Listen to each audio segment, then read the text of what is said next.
Welcome to Terminus. I am world-renowned Miami recording artist Pitbull. And I'm Drake. In or out of the wheelchair? What? In or out of the...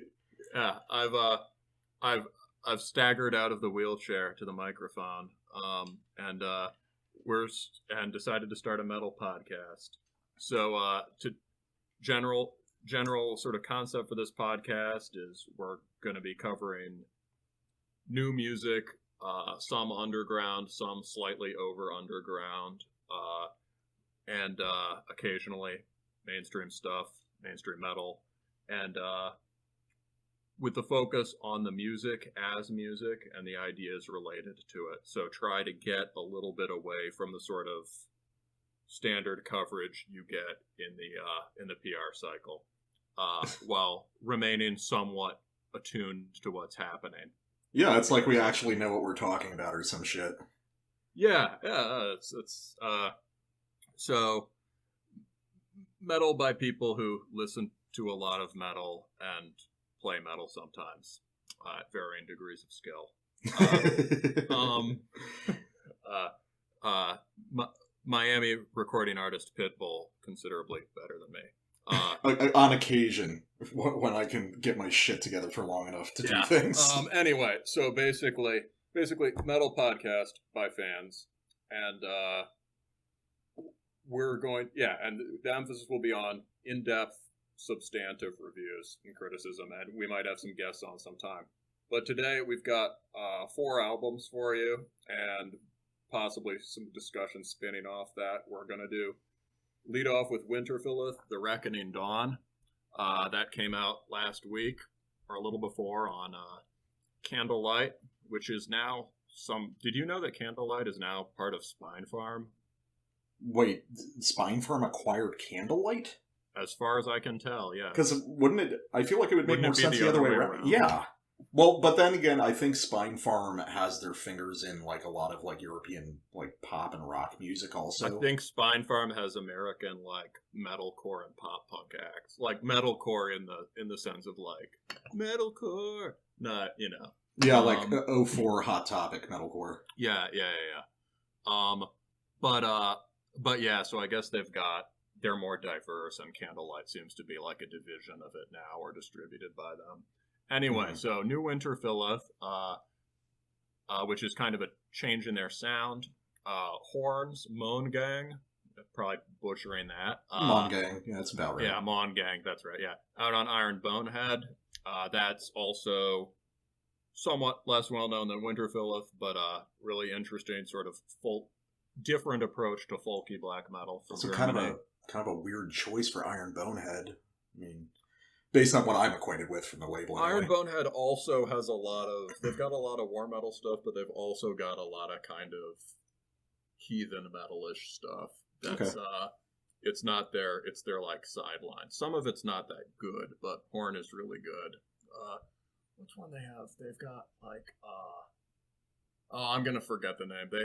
I think they have like they have some Australian thing kind of related to Drowning the Light, I think. I can't remember. I just know them for all the different, like, noisy Black Death stuff that they've been doing for most of their career. So, then we've got some slamming Japanese beatdown by Kruelty with a K.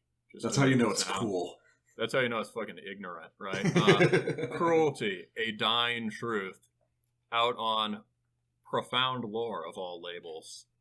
I was thinking about this earlier. Like, is Profound Lore trying to do Southern Lord, but 10 years late? Yeah, but on the other hand, I think, like, back when we were first getting into metal, right? Profound Lore was, like, the hip metal label that was putting out a lot of progressive stuff. Well, they were putting out like early. I mean, were they putting out early Agalloch? I almost want to say. I can't even remember that. Or maybe not Agalloch, but all the shit that was like adjacent to them. That's the impression that we had of them, at least. Yeah. But like since then, they've done shit like. Remember they put out that Disma record. Oh yeah, they got kind of into the like. And dark when everyone jumped on. Yeah. When everyone jumped on Disma, They were just like, whatever. They put out recently, they did like Sanguine Eagle, Storm Mysticism. Yeah. Shores of Avarice. The Diocletian Amongst the Flames of a Burning God, which came out last year and should have been huge, but nobody, I think it was maybe not covered as much. I think it was, I mean, I haven't heard it, but I'm guessing it might have just been a little bit too late, just because that style was cool for, 2.5, 3 years, and then people moved on. Mm-hmm. I mean, it's not, that doesn't mean it's bad music, just the shit that people are listening to. Way more challenging. I think their ones they had that were popular were like more death metal-y sounding, and this went back to like the sound on their first on Iron Fist, but like, or Doom Cult rather. Went back to the sound on Doom Cult, but like twice as fast. So it's not really for it's only if you really like war metal. Yeah, I always kind of consider them alongside stuff like Antediluvian and shit like that. Yeah, kind of. Yeah, it's like that, but with like harder angles. Okay. So anyway, so Profound Lore basically a label that is putting out considerably nastier and heavier stuff than I used to associate them with. And doing this crushing Japanese hardcore. And finally, on the slate, we've got the new Paradise Lost album. We wanted to do a pop record, so... Yeah, this is the poppy one. But it's... I think we both found it... We both have sort of mixed feelings about the Peaceville stuff, I think. Yeah, and we'll get into that. We'll try and have a discussion about that. As I think many people do. However, it's really good. I was actually genuinely surprised by how much I enjoyed that record, especially as someone who, didn't listen to the last 20 years of Paradise Lost since they've been in kind of goth rock mode. But no, there's actually a lot to talk about there that I'm interested in getting into. Yeah, no, I think it's a really solid album, and it's strong front to back, so it's cool. So yeah, and that's out on Nuclear Blast. Oh God. Yeah. I feel gross just hearing that. Oh, great. Now Nuclear Blast PR's It's, but yeah, so let's get going with Winterfylleth. So, The Reckoning Dawn is the first full length they've done since, I think, 2016. I think that was The Dark Hereafter, right? Yeah, and The Dark Hereafter was a bit of it had a couple good tracks on it, but it was a bit of a filler release, I think, right? I think I remember listening to most of it, and basically enjoying it for what it was.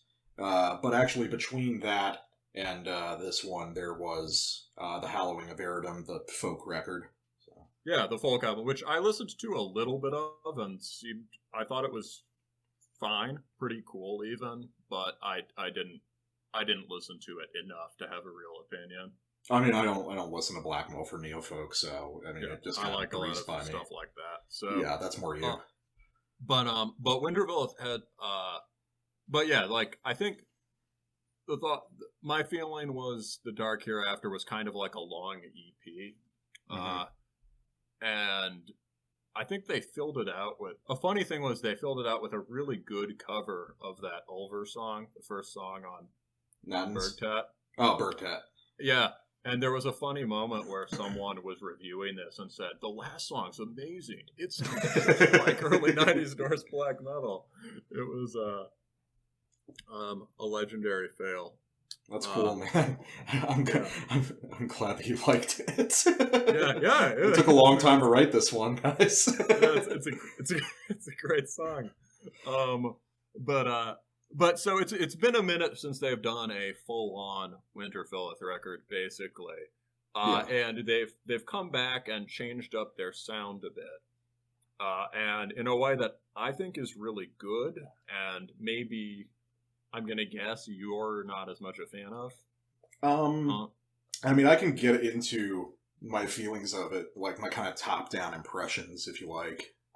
Well, let's start with, so I think we both agreed that So generally, the way of characterizing the sound, I think, and you can fill in on this, is like for a long time, Winterfylleth had a very smoothly melodic sound Mm-hmm. that came kind of from really influenced by Drudg and certain aspects of Drudg, and probably like Ulver, but right, but more. To a degree, I think that's even folkier than they really were on their early work. Like, I always kind of thought of it as a very streamlined, smoothed out, more consonant sort of like early take or toke. Yeah, I don't listen to Toke enough, so I don't know. Yeah, the first 3 toke records are like some of my favorites of all time, so I'm always on the hunt for stuff like that. I think one of my plans for this year is to like actually listen to all the Toke albums, and maybe I'll do some segment on them for this podcast. Yeah, that would be cool. Person who never listened to them, listening to them, because I think a lot of stuff I like now comes from that. Anyway, so it's very melodic stuff. They have started to they've introduced a little bit more bite this time, which is something I always thought that they needed in various ways. I always thought they had some bangers, but some tracks were sort of weaker and a little just too sort of smooth or melodic for me. And so they've incorporated a lot more of the harder Ukrainian sound, so more Hate Forest and the harder kind of Druid stuff, like more the Swan Road, and also like Emperor, 90s black metal, and so gone for an album that has some kind of ranges of sounds. So what was your feeling? I think we both focused on A Hostile Fate. I think we agree that that's probably the best track on the album, right? I think I don't know if it's the best, but I think it's the most representative of the mood of the album overall. In terms of my feelings, I think it's the best.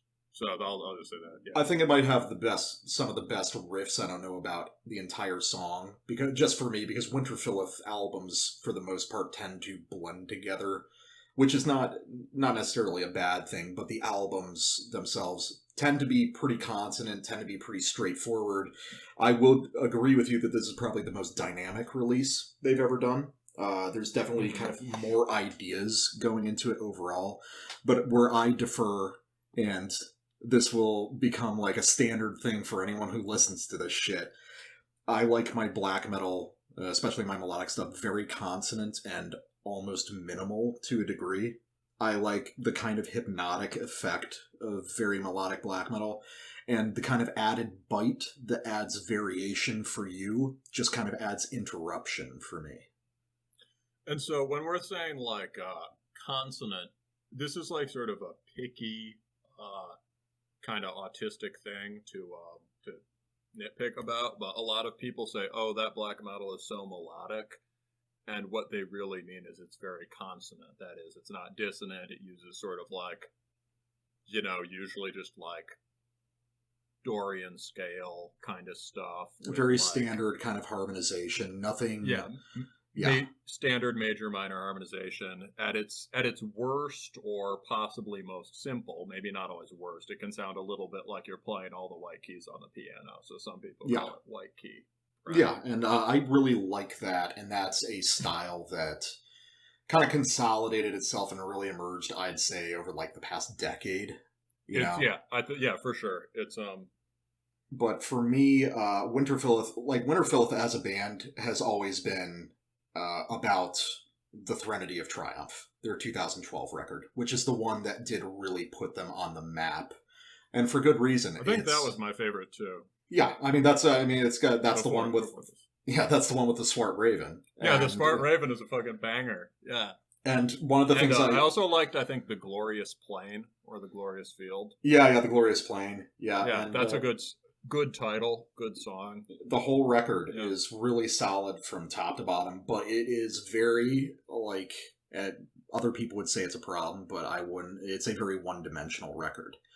It's simple consonant melodies, really vital, kind of like affirming riffs in a way. It's not a dark, it's not a negative album. It's just very prideful and very emphatic. It's basically the mood of a lot of Russian and Ukrainian black metal, kind of turned around and modernized with.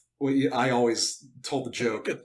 I think it's much emotionally simpler than, say, Druid. Their style of chords comes from Druid, but Druid has all this sort of texture in the chords and internal tension, and and the moods are kind of I don't know. There's like bittersweetness to them, or there's kind of often an anger in even some of the happier riffs, and it depends on the album. But Druid is they have this impressionistic shading thing, right? Yeah, I get what you mean. Yeah, whereas like Winterfylleth uses the same chords, but in a more Sargeisty way, as you were saying, right? Well, I mean, the joke that I always tell you and all the people we talk about is that Winterfylleth is my favorite metalcore band. You know, which is not meant as an insult. It's not meant as an insult at all. We both like, for what it's worth, we both like metalcore. Yeah, so. But there's definitely moments, especially on their older work, like A Threnody of Triumph, where there's certain rhythmic shifts that are very, very comfortable and very familiar in the way that a lot of like mainstream US metal sounds. So really, Winterfylleth is kind of just bridging the gap between these more extreme, kind of minimal styles of Eastern European black metal and a much more conventional Western metal sensibility. And that consonant thing is in metalcore too, at least like the melodic metalcore, right? It's like it's in Melodeth. Mm-hmm. And I think, I think like on that album, right, there are places. I think I'm not against stuff that's consonant all the way through. I just think it takes a certain, like, I think like the most recent, the Cenotaph album that came out a couple months ago is a really good example of something that's very smooth and flowing and almost entirely consonant all the way through. But for me, I just am picky about execution. But for you are more into. As a standard, more variation and more like dynamics. I don't think so. My favorite band's Discharge. Like, I love the one and like Hate Forest. Like, I think I'm in stuff that's epic, in stuff that continually has that sort of epic consonant feel. I want it to have a certain kind of oomph that can come from a variety of things. I was going to say, I was rambling my way there, but what I was going to say about the Threnody of Triumph is that why the Svart Raven and the Glorious Plain are cool is that they have these moments of extreme oomph. Like the blast will drop when when he comes in with a growl or something. Yeah. His vocals are really good, and I think that's something that comes to the fore on this album. I think. I mean, all the performances are very solid, but let's, I know we've got some samples picked out, so let's just kind of take it from the top and start talking about the thing. Yeah. So do you want to do, let's do the one that you really like on Hostile Fate, right? This recalls what we were just talking about. Yeah, so we've got a moment here. Let me, I'm swapping between all these tabs to get to your document. So here's a clip from towards the end of Hostile Fate, The Wayfarer Part 4, and this is just kind of emblematic of the traditional Winterfylleth style that I really enjoy. Very consonant, very straightforward, but drawing from a lot of those extreme Eastern European bands that I really enjoy. Well, both of us really enjoy. So let's just give that a shot.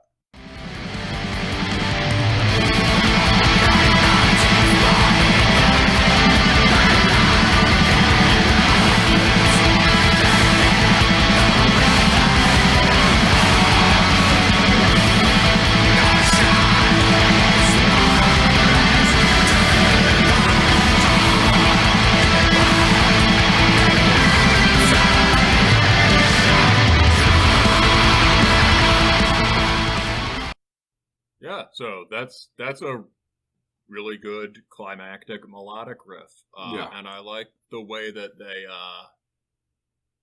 I like the variation. This album has a lot of really nice detail on the riffs, and I like the way that the turnarounds at the end of the riffs change as it repeats. Yeah, and they change the chord voicing under it in a nice way.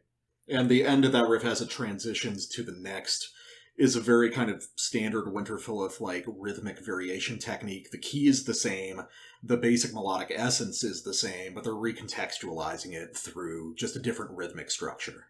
Yeah, and it's also pretty close to like a riff you could hear on a Druid album too. It's a little bit like, you know, like it's like the Winterfylleth version of the Sunwheel riff, right? Yeah.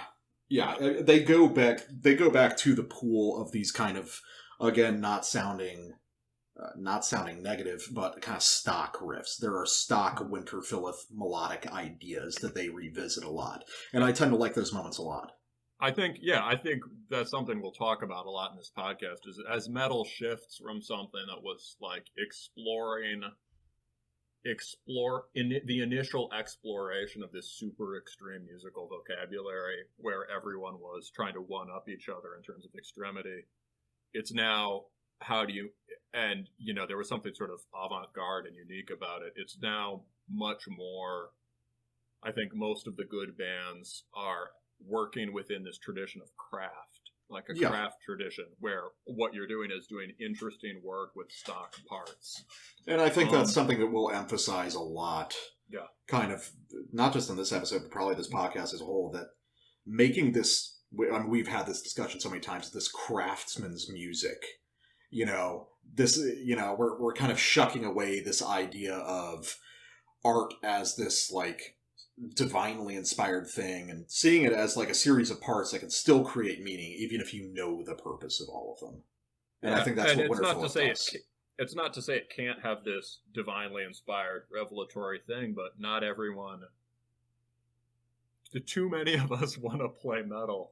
Oh yeah. And, like I've always said, like the music that I make, it's not inspired music. I know what I'm doing. I know how I'm assembling this. It has Serpent Column is inspired music, and that guy aims only for that, right? Yeah, that's too much work for me. I got too many ideas for that. I can't wait a couple years for my next good idea. I just need to steal something from Incantation. But, you know, Ildjarn was inspired in revelatory work, too, and that's, you know, but if you're playing in like an I-beat band now, that's certainly not. Right? Yeah, definitely. So cool use of a stock riff. Let's try. I think what I really like about A Hostile Fate, though, and this gets more to the side of things that I dig about this album, is they have these darker and more dissonant riffs in there now, not in a way that's totally inconsistent with the mood.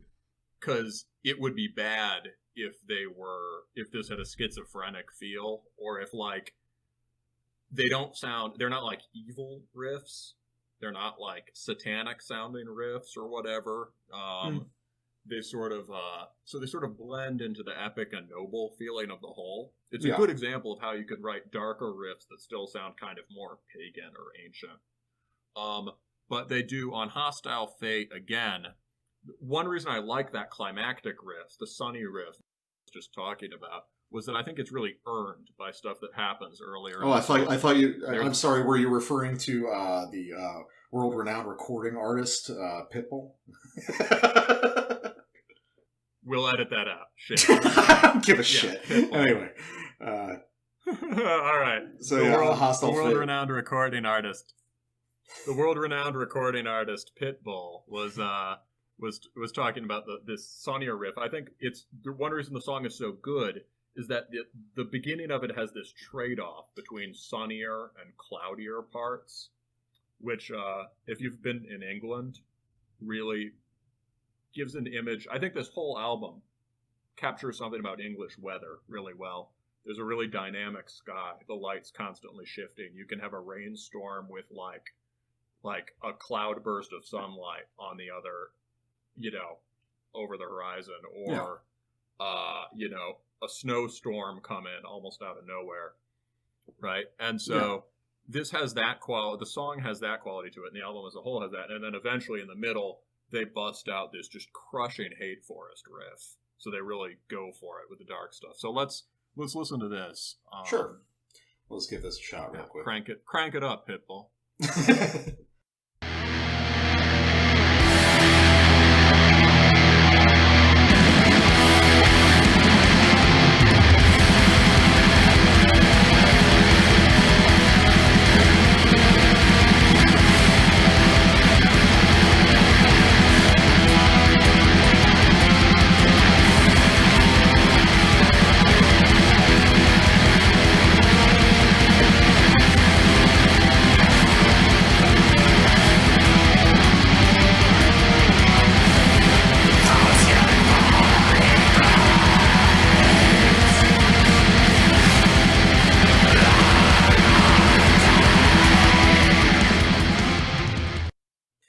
yeah, I know what you're. I can definitely see the Hate Forest resemblance in there with that sort of like bent chord effect that they're going for.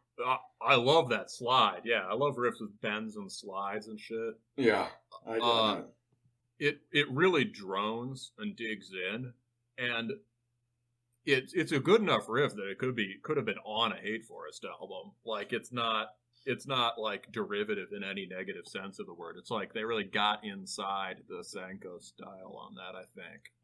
Yeah, I mean, it's and what I really like is no, go ahead. Go. No, you. And what I really like is a lot of riffs on this album, especially the darker ones, have this looping quality to them. They sort of and so this riff has like four parts to the riff, and at each one it turns around in a slightly different way. Yeah, they're using a different variation. Repeats. Yeah. Yeah, so the riff itself is actually a really long riff.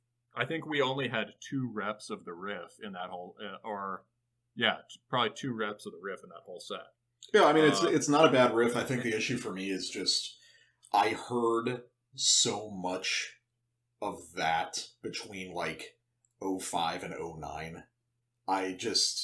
That style of riff, because even apart from Hate Forest and that sort of tradition, there was... From who? I mean, I can get into like really weird, obscure black metal bands if you want me to just rattle them off. I mean, those are the kind of riffs you would hear from like Absonus Noctis or Jesus Christ, who are these other guys? I would have to look them up. But there was another Spanish band that Triumph Genus. No, but there were a lot of bands. Genus, bro. No, there were a lot of bands that were doing kind of. But a lot of these other guys were doing it kind of by way of, like, that mid-era Blood Aus Nord stuff.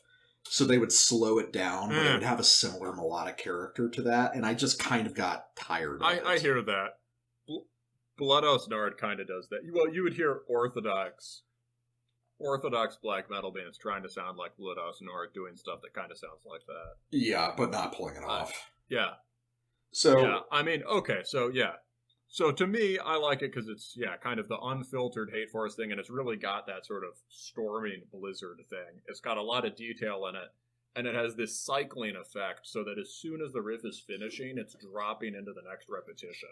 Yeah. Which, and I also wonder, they've got a new member, or not a new member, I mean, I think Dan Cap joined a while back now, but like,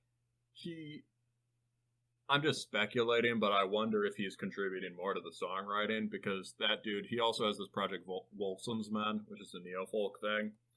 But that dude is on Bandcamp a lot, and he has great taste in, like, hard second wave style black metal. And so I wonder if he's contributing to the writing more or something. But clearly they've all gone to the woodshed and tried to study different riffing styles. I also remember they did a cover of The Gates back in the day, which is a Hate Forest song, and it wasn't that good. This is way better than their cover of The Gates.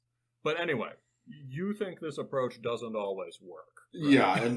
Yeah, and the next one, which I know that we diverge on, is just an example from the very first track, Misdeeds of Faith, which I gotta say, as an opener to a Winterfylleth album, was very weird to hear, because it basically ignores all the standard parts of their sound. I would say the kind of established... That's true. So I think it's supposed to be the statement. No, definitely, it is, but we'll just play a clip of that real quick. Let's go, yeah. Yeah, let's just give that a shot. So yeah, this off Misdeeds of Faith, the opening track.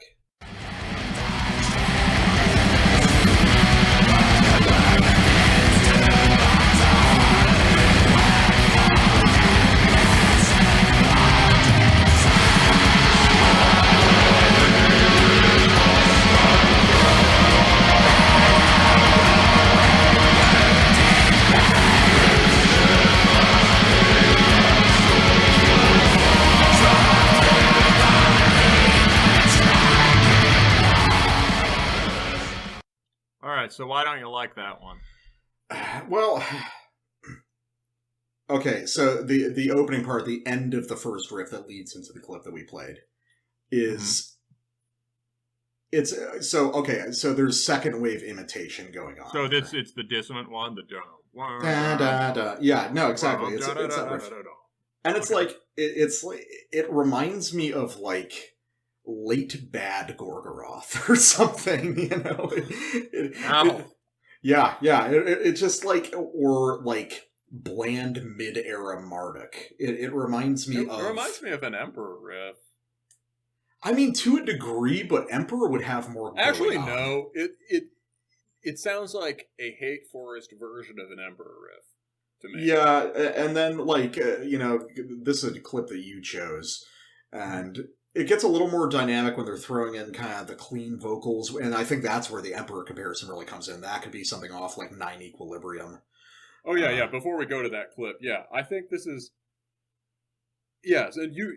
your note you have on the notes document, which is, I think, a little harsh, is that trying to channel second wave black metal and sounding like boomers. Dude, because we don't... Look, we don't need to do that anymore. Like, that sound is established. Like, we're not gonna do a fucking better version of Immortal anymore. But what happened to the tradition aspect of songwriting? No, there's absolutely a traditional aspect to the songwriting, but we can fold those traditions into something more dynamic than just like an attempted recreation of them. I hear that the first track is very close to that. I mean, I think with the shift out of that riff also has a cycling feel that I like. I agree it's not the best of those riffs on that album. It is a little bit Marduk-y, actually, now that you say that. Like, I mean, it's got a Swedish feel. If you played it in 4/4 really fast, it would be Marduk.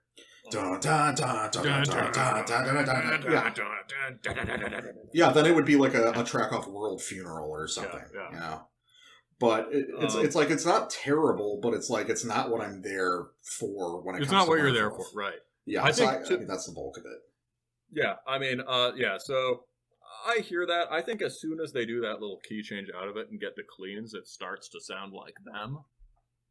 But I don't know. We could argue about this forever. So no, we absolutely could. So let's go to your last. So let's go to the last one, and basically this is my attempted rebuttal, which is these riffs are really good.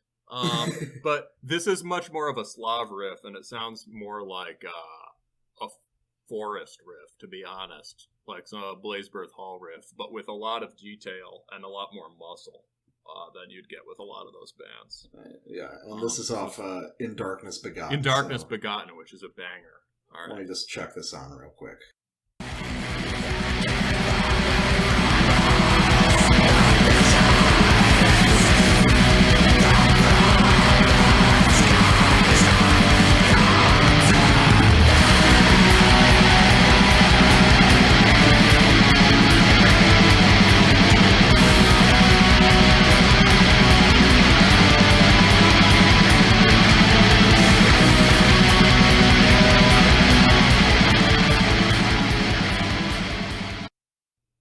Yeah, no, that's really good, and it's basically a streamlined, like, more elegant version of like a Forest riff. Yeah. You know, like Forest wouldn't have done the harmonization on the back half, but it's a Forest riff. Yeah, Forrest would have kept playing something that sounded sort of like that riff, but changed as the guy forgot what the riff was over the next 2 minutes. I was actually going to say 6 minutes, but yeah. That being said, Forrest is like one of my favorite bands of all time. But yeah, that's a great band. That is exactly what they're doing there, and I like that. The impulsive nature of it is what it's doing. But Winterfylleth have taken that and made it punchy, and again, great detail on the riff, and I think we could bring it full circle. Like, yeah, we can agree on this one. This sounds like it also sounds like a Winterfylleth riff in that it's highly consonant, it's epic, it's noble, but it also has an internal, it's also got this internal, it's dark, it has an internal movement to it, and it has this kind of, just a weight and aggression to it. You see, it's interesting. It's interesting that you call that dark, because I don't think of that as like a dark riff at all. That sounds like standard kind of bright, enthusiastic Winterfylleth. I mean, there's a little melancholy to it, but I don't think of it as like a dark riff. That's kind of interesting. I think there's just more aggression in the. It's one of those things that's very hard to explain unless we were like chilling and had an hour, right? But like, to me, the thing is, I actually listen to a lot. I listen to more pagan sounding stuff than you. Yeah, that's true. And I like black metal about knights and shit. So I actually listen to a ton of really consonant stuff. So I make these fine-grained distinctions within it. And to me, this has more of the like, even just the sense that there's a lot of low-end body in that riff. Yeah. And that there's fewer notes in the chord. So like, they make this kind of sunny and kind of, sometimes when you add more notes, more strings to a chord, I think you can create more complexity, but you also blunt some of the immediate power. Yeah, well, it's just kind of that's just a material difference, because they'll do that a lot. I can basically tell, not having like tabbed out any Winterfylleth or anything, but what they do is for these very bright kind of epic moments, they'll punch it up to like a 4-string power chord with, just a lot of harmonization. And then if they want to go for that blunt Eastern European sound, they'll strip it down to like 2 strings. Yeah, but again, Druid does all that like 4 and 5 string shit. Yeah. And what they do is they get that complexity out of it. Winterfylleth uses it more to make these sunny textures. But that last track, to me, the reason that sounds heavier and more aggressive is it's just these based on sliding power chords. Maybe they add one more string on the turnarounds. Another band that does that really well, that put out something fairly recently that if people like stuff like this, they should check out, is a Russian band called, I kid you not, Gloosh. Gloosh. Gloosh. I think it means mist or something like that. I don't have it in front of me, but it sounds like a gross sex thing. Huh. It seems like very sort of almost cute foresty black metal, it's very wholesome stuff in some sense. The kind of shit that would be on like the YouTube channel Atmospheric Black Metal. Oh god, fuck that channel. I mean, okay, well maybe we don't want to start talking too much shit early in this show. I think that channel posts plenty of good stuff, but then when it posts good stuff, I'm like, how is this atmospheric black metal? Because atmospheric black metal is not good. It's also a meaningless term, so exactly, yes. Yes, we could have a whole episode about that. But yeah, Gloosh has a sort of comes off immediately as atmospheric black metal. However, all the songs are just really good, smart Druidkin BBH worship. Yeah. And some of the riffs have that kind of storming, sliding power chord quality where you're just like, whoa, dude. So definitely something people should check out. But yeah, anyway, so new Winterfylleth album. You probably don't like it as much as Threnody, I guess. No, I mean, Threnady's still at the top. I think that there are moments on this that basically equal Threnody. But, another thing that I would get into, and this is going to be a recurring thing for me, I think it's overlong. Like, I think... Just especially as I'll bring that in with the Kruelty, honestly. Really? Yeah. Well, I as I've gotten older, not to get too off track, I have found kind of my patience for 9-minute black metal songs wearing thin. I agree. And I'm not saying that there aren't enough ideas to fill a 9-minute song for Winterfylleth, but ultimately, are those extra 3-4 minutes really taking you to a different place, or are they just kind of iterating on the same ideas? And again, there's nothing wrong with that. I'm not going to knock the album for that, but me personally, I think it does start to drag. Some of the stuff around the midsection to me drags a little bit. I feel like Reckoning Dawn has a strong front side that's very classic Winterfylleth, and then sort of gets a little wheedly-woodly towards the backside. It's a little baggy. I mean, that's like my complaint about 90% black metal albums these days. Wheedly woodlies, yeah. But to me, I think this is by far the best thing Winterfylleth have ever done. Some of my other friends have pointed out that it's a bit of a return to their earliest style. Like But the I first think couple records. Yeah, before Threnody. the first record, yeah. But I think it integrates those way better, those sides of it much better. And it's really something I've always wanted to hear them do, so it was gratifying to me. I also think the Enslaved cover at the end is really good and doesn't sound immediately that much like Enslaved. Oh, you see, I just listened to the standard. You're listening to the deluxe edition. I just listened to the standard edition. Ooh, look at you! I listened to it on YouTube. No, I liked it so much I bought it. All right, let's move on. All right, so the next album we're going to look at is Horn's Mohngang. So, I think this is a band that you've got more experience with than me. I've known of Horn, but I haven't really listened to them, or him, I guess, before this. So, you want to give a little background? Yeah. So, related to me, just I guess being the pagan black metal or folky black metal guy in the group, I think Horn is something I've been really into. I was for a couple of years. I didn't really follow them until probably 2014 or 15. But basically, it started out as this really sort of very naturey black metal. Again, something that might get mistakenly classified as atmospheric black metal.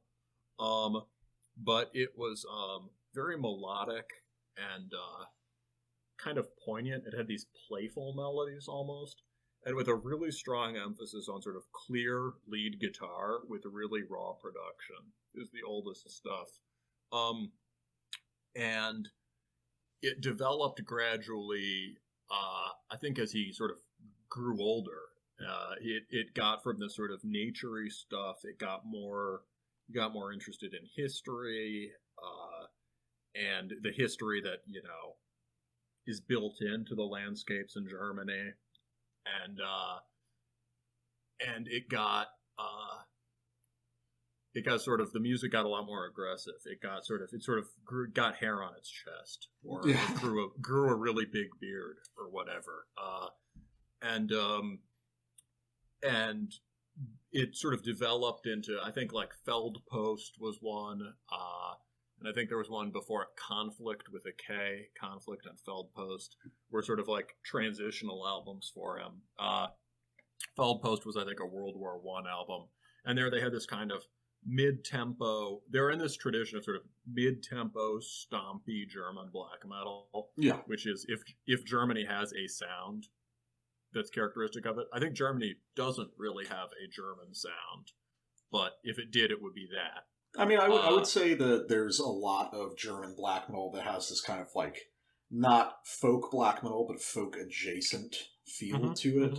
Yeah. So I would say, as a guy who lived in Germany for a couple years, there was a fair amount of that, what I would call kind of backhandedly like beer hall black metal. So, and Horn is kind of emblematic of a lot of the stuff that I heard out there.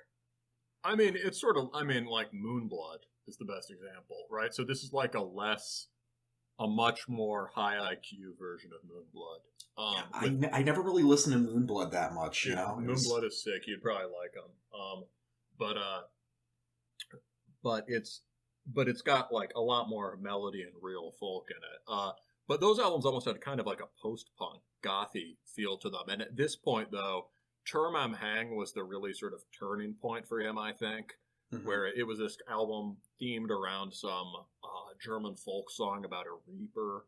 It had this awesome album cover with a medieval tower and a guy walking through the fields with a scythe. And it was just, at that point, it had become sort of muscular, dark, really aggressive vocals, this swaggering kind of mid-tempo stuff with some really lovely blast beat sections and more melodic sections on the back end of the record. And the trend continued. He had Retrograde. He did the Retrograde EP, I think, last year. That was more like high-speed songs that didn't make it on that album, I think. And Mohngang sort of continues in that vein. But I think the transition in this band the change in this band has been so interesting and so complete that we should play an early horn song. So I picked one almost at random, just based on names I remember hearing people batting around, from Die Kraft der Szenarien. So that's something like The Power of Landscape. Mhm. From the track is Where the Clarions Have Never Ceased. And this, yeah, let's listen to that.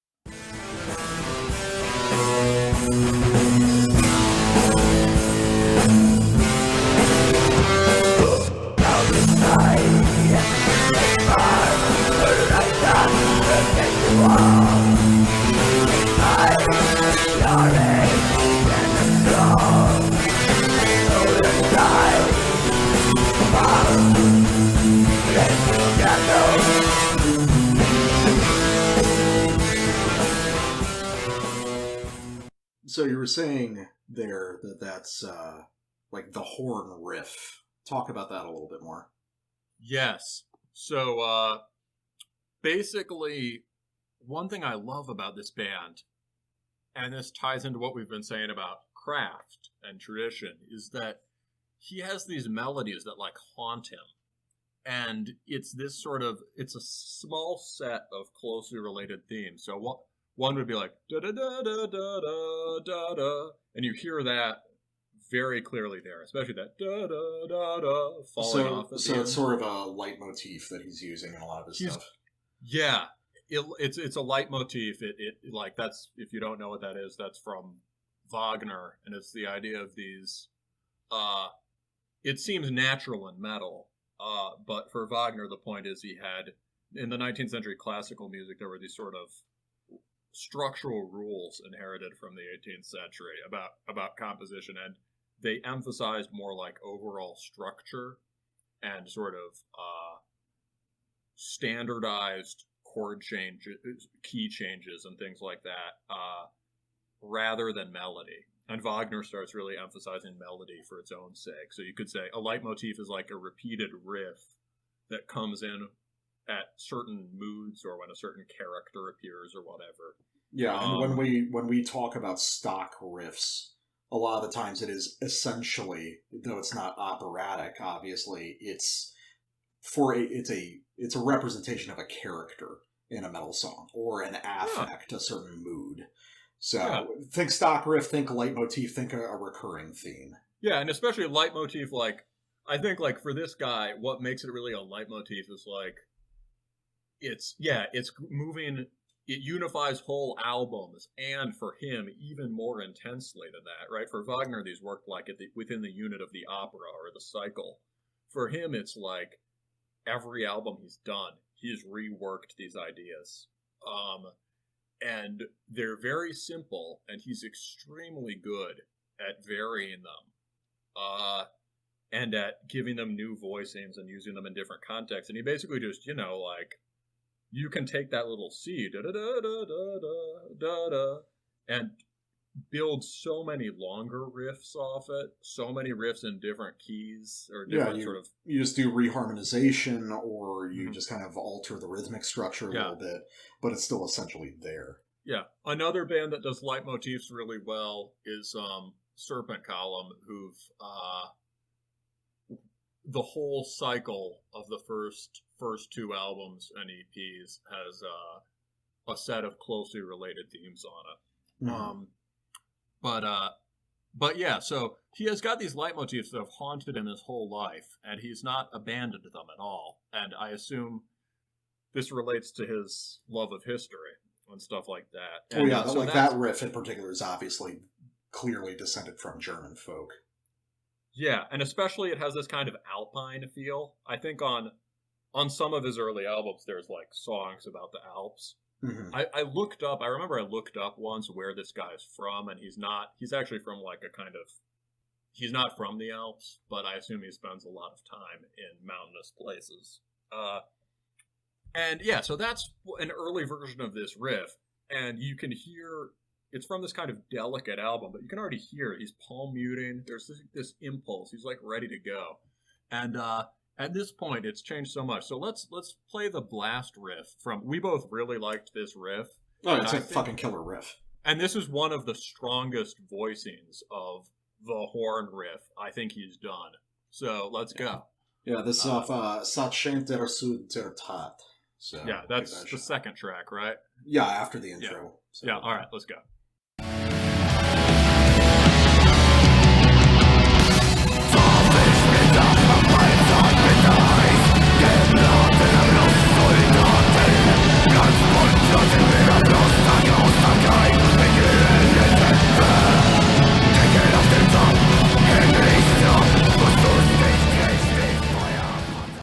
Yeah, that's a fucking phenomenal riff. Shit, I want to fight. Well, Don't you want to fight right well, what's interesting is like almost drawing it back to Winterfylleth, like on the I want my Zweihander. Like it's interesting because you listen to that riff. That's a riff that could be on like a Winterfylleth record, but where he goes into the rock beat after it, Winterfylleth would have just done like a strummed version of that same riff versus breaking it into that held chord stuff he does. Mm-hmm. So there's kind of a difference in the effect that he's going for. But that riff itself... Yeah, he's got a lot more tempo contrast. Yeah, that riff is very emblematic of pretty much my favorite types of black metal, is stuff like that. Yeah. But it's very uniquely like extremely German. Consonant. Yeah, it's extremely consonant, but it's also very uniquely German because, like you were saying, he's doing that same leitmotif like off the first song that we listened to at the end of that riff. You know, there's a certain structure to the key that he keeps coming back to. Even that is built from the same motif. Yeah, 100%. Yeah. And like I was saying, this really represents my favorite parts of the record. My favorite stuff is, you know, I sound like a fucking broken record, but is that fast-paced, very energetic, very like affirming, proud, consonant black metal. And he does that incredibly well. You know? And he's only got more and more of it. Like, at the end of this track, if we were able to, I'd play this too, but we don't need to. It's, we should leave something for listeners. There's a fucking Motorhead part, or a D-beat part, where he's just, he's playing like a speed metal version of a horn riff over it. And it's got this great picking. It's really, you can tell the difference between a good D-beat band or a good kind of speed metal band even, or a bad one in terms of like, details in the picking, and there's such a precise trem that he clips his trem at exactly the right times, and you can really hear the movement. You know what I'm talking about, right? Yeah, no, I know what you're talking about, and I think a lot of that has to do with kind of a German tradition of in metal, even if it's not very apparently obvious, it's a certain punk influence, a certain like kind of traditional punk influence. Yeah, and for him, it's always come through more like oi or something. Like, this is like, as far as I know, this is like the first ripping thing he's ever written, right? With that, like, dup, dup, dup, dup, dup, dup.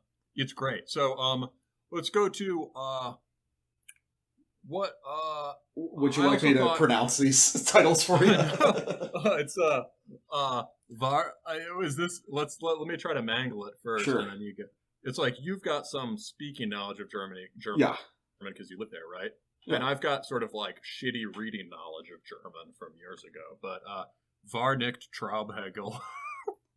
It's well, if it's starting a word, the W is always a V, so Var. Yeah, I said Var. Yeah. Oh, you did? Okay. Yeah. So Var, and then I got that part. That nicht is always nicht. Var nicht, yeah. No hard C, just nicht. Mm-hmm. Yeah, so Var nicht Traubhegel. There you go. All right. Yeah. Nice of course, you know, this is based on where I was living in Germany and shit. So I've got the West German accent. Someday we'll have my friend who was a German teacher on. Okay, cool. So Var nicht Traubhegel, and you're saying this is like a good example of like standard horn. This is just good standard horn at this point, since Feldpost and stuff like that. This is that kind of oi punk, muscular mid-tempo stomping feel, and he brings some nice variation into it. So let's just shoot that. Sure.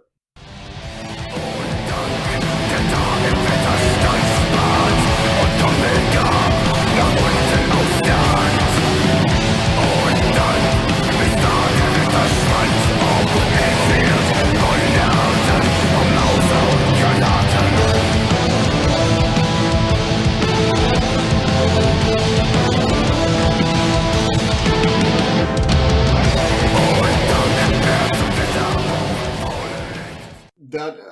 agree with you. That's probably representative of what the bulk of this sounds like. Very stompy.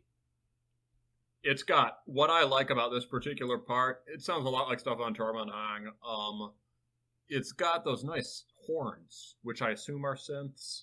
Probably, yeah. Yeah, it sounds like synths. It's the song overall has this nice kind of,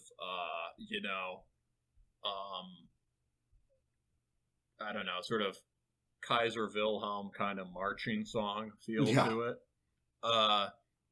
And bringing in those horns works really well there. I think it's a little bit neo-folky. I think it's a nice touch. It just sounds good. It's a good.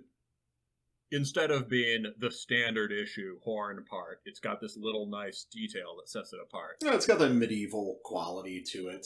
Oh yeah. And then kind of similar to that is a segment that I picked out off Han Karisum Kor, which is, I think, also emblematic, but kind of illustrates some of my issues with the record. So we'll just kind of compare those side by side.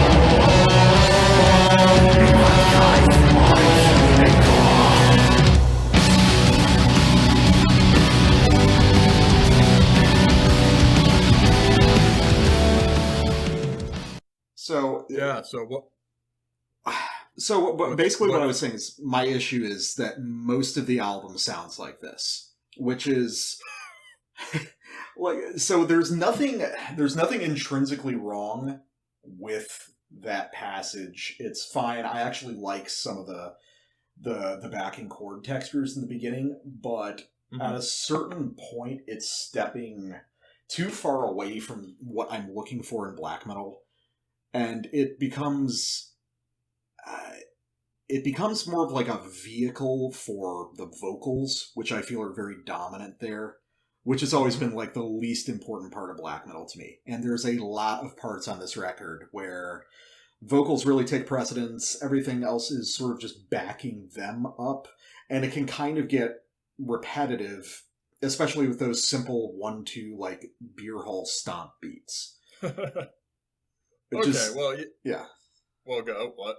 No, I mean, that's about it. I mean, there's nothing categorically wrong with it. It's just, he falls really back into that a lot. I really like the sort of fruity emo transition out of that. The sort of melancholy keys as it switches. But then also, it's like the choral part there. Yeah, okay, you're doing the medieval thing, but it's like, that's one of those parts where the leitmotifs almost become too much of the center of the song, I guess. Oh, I agree that's the challenge that's the built-in challenge he's chosen to work with as a songwriter, and it's very clearly chosen. It's like there are all sorts of great riffs that break from the leitmotif all over this album and on Mohngang too. Mm-hmm. But he set himself the challenge of creating variation with that. And it doesn't always work as well, right? But I think that with this part, what you're getting at, I think, is maybe something that we'll come back to over the course of this show. I think it's something that's happening in black metal today, basically. Well, we'll expand on that. What do you mean? Yeah, so it's basically like this black metal guitar technique, I think, has just gone beyond the possible circumference of the genre. And it's being used to do all sorts of different things that arguably just are not the same. Right? Yeah, I mean, I would argue that I believe in black metal as an extremely borderline exclusively guitar-focused genre. Which sure, I agree. So I'm saying that what he's doing, I'm trying to accommodate your criticism. Accommodate it, Jesus Christ. By saying that, like, this is, I think, yes, it's not black. I would say in general, Horn is, at this stage, is not a black metal band. I think they've done a really good job of incorporating the blasts, but, like, in a strict sense, it's clearly not. It's highly song-oriented music. And I think what he's doing, and what a number of other bands are doing, although he probably, maybe more recognizably than any I could immediately put my finger on, he's writing folk music. Like, I just heard the cat scream in the background. It's great. oh yeah, the cats. There are some cats. In my massive crib, I've got some cats. And the cats are now being fed by my sort of bikini-clad, one of my bikini-clad groupies. Yeah, sometimes I take the wheelchair over, pet the cats. No, it's good. It humanizes you. You're just. Yeah. I mean, as you're People justifying my critique, but no, I think it's like I think Horn is after, he really wants to write songs, and to some degree black metal's just not song music, right? It's Horn is highly song oriented. We'd have to really define that out. Well, yeah, whatever. Well, but like, he's interested in this idea of song that's related to voice and related to folk tradition, related to singable melodies. And that might be the thing that makes it different from black metal, but I think it's also just carrying him to a different place. That's also very different from a lot of kind of fruity folk metal. Yeah, no, I think this could justifiably be called, like, when people were saying this a lot in like the mid 2000s, like pagan metal. Yeah. Although, interestingly, I mean, I'm sure this guy's a heathen on some level, right? Mm-hmm. He's got like I think there's some folk notes on the last album or whatever, but like, he never deals with that period of history. Yeah. It's really focused on sort of medieval and early modern German history. It's sort of carrying that way of feeling towards the present.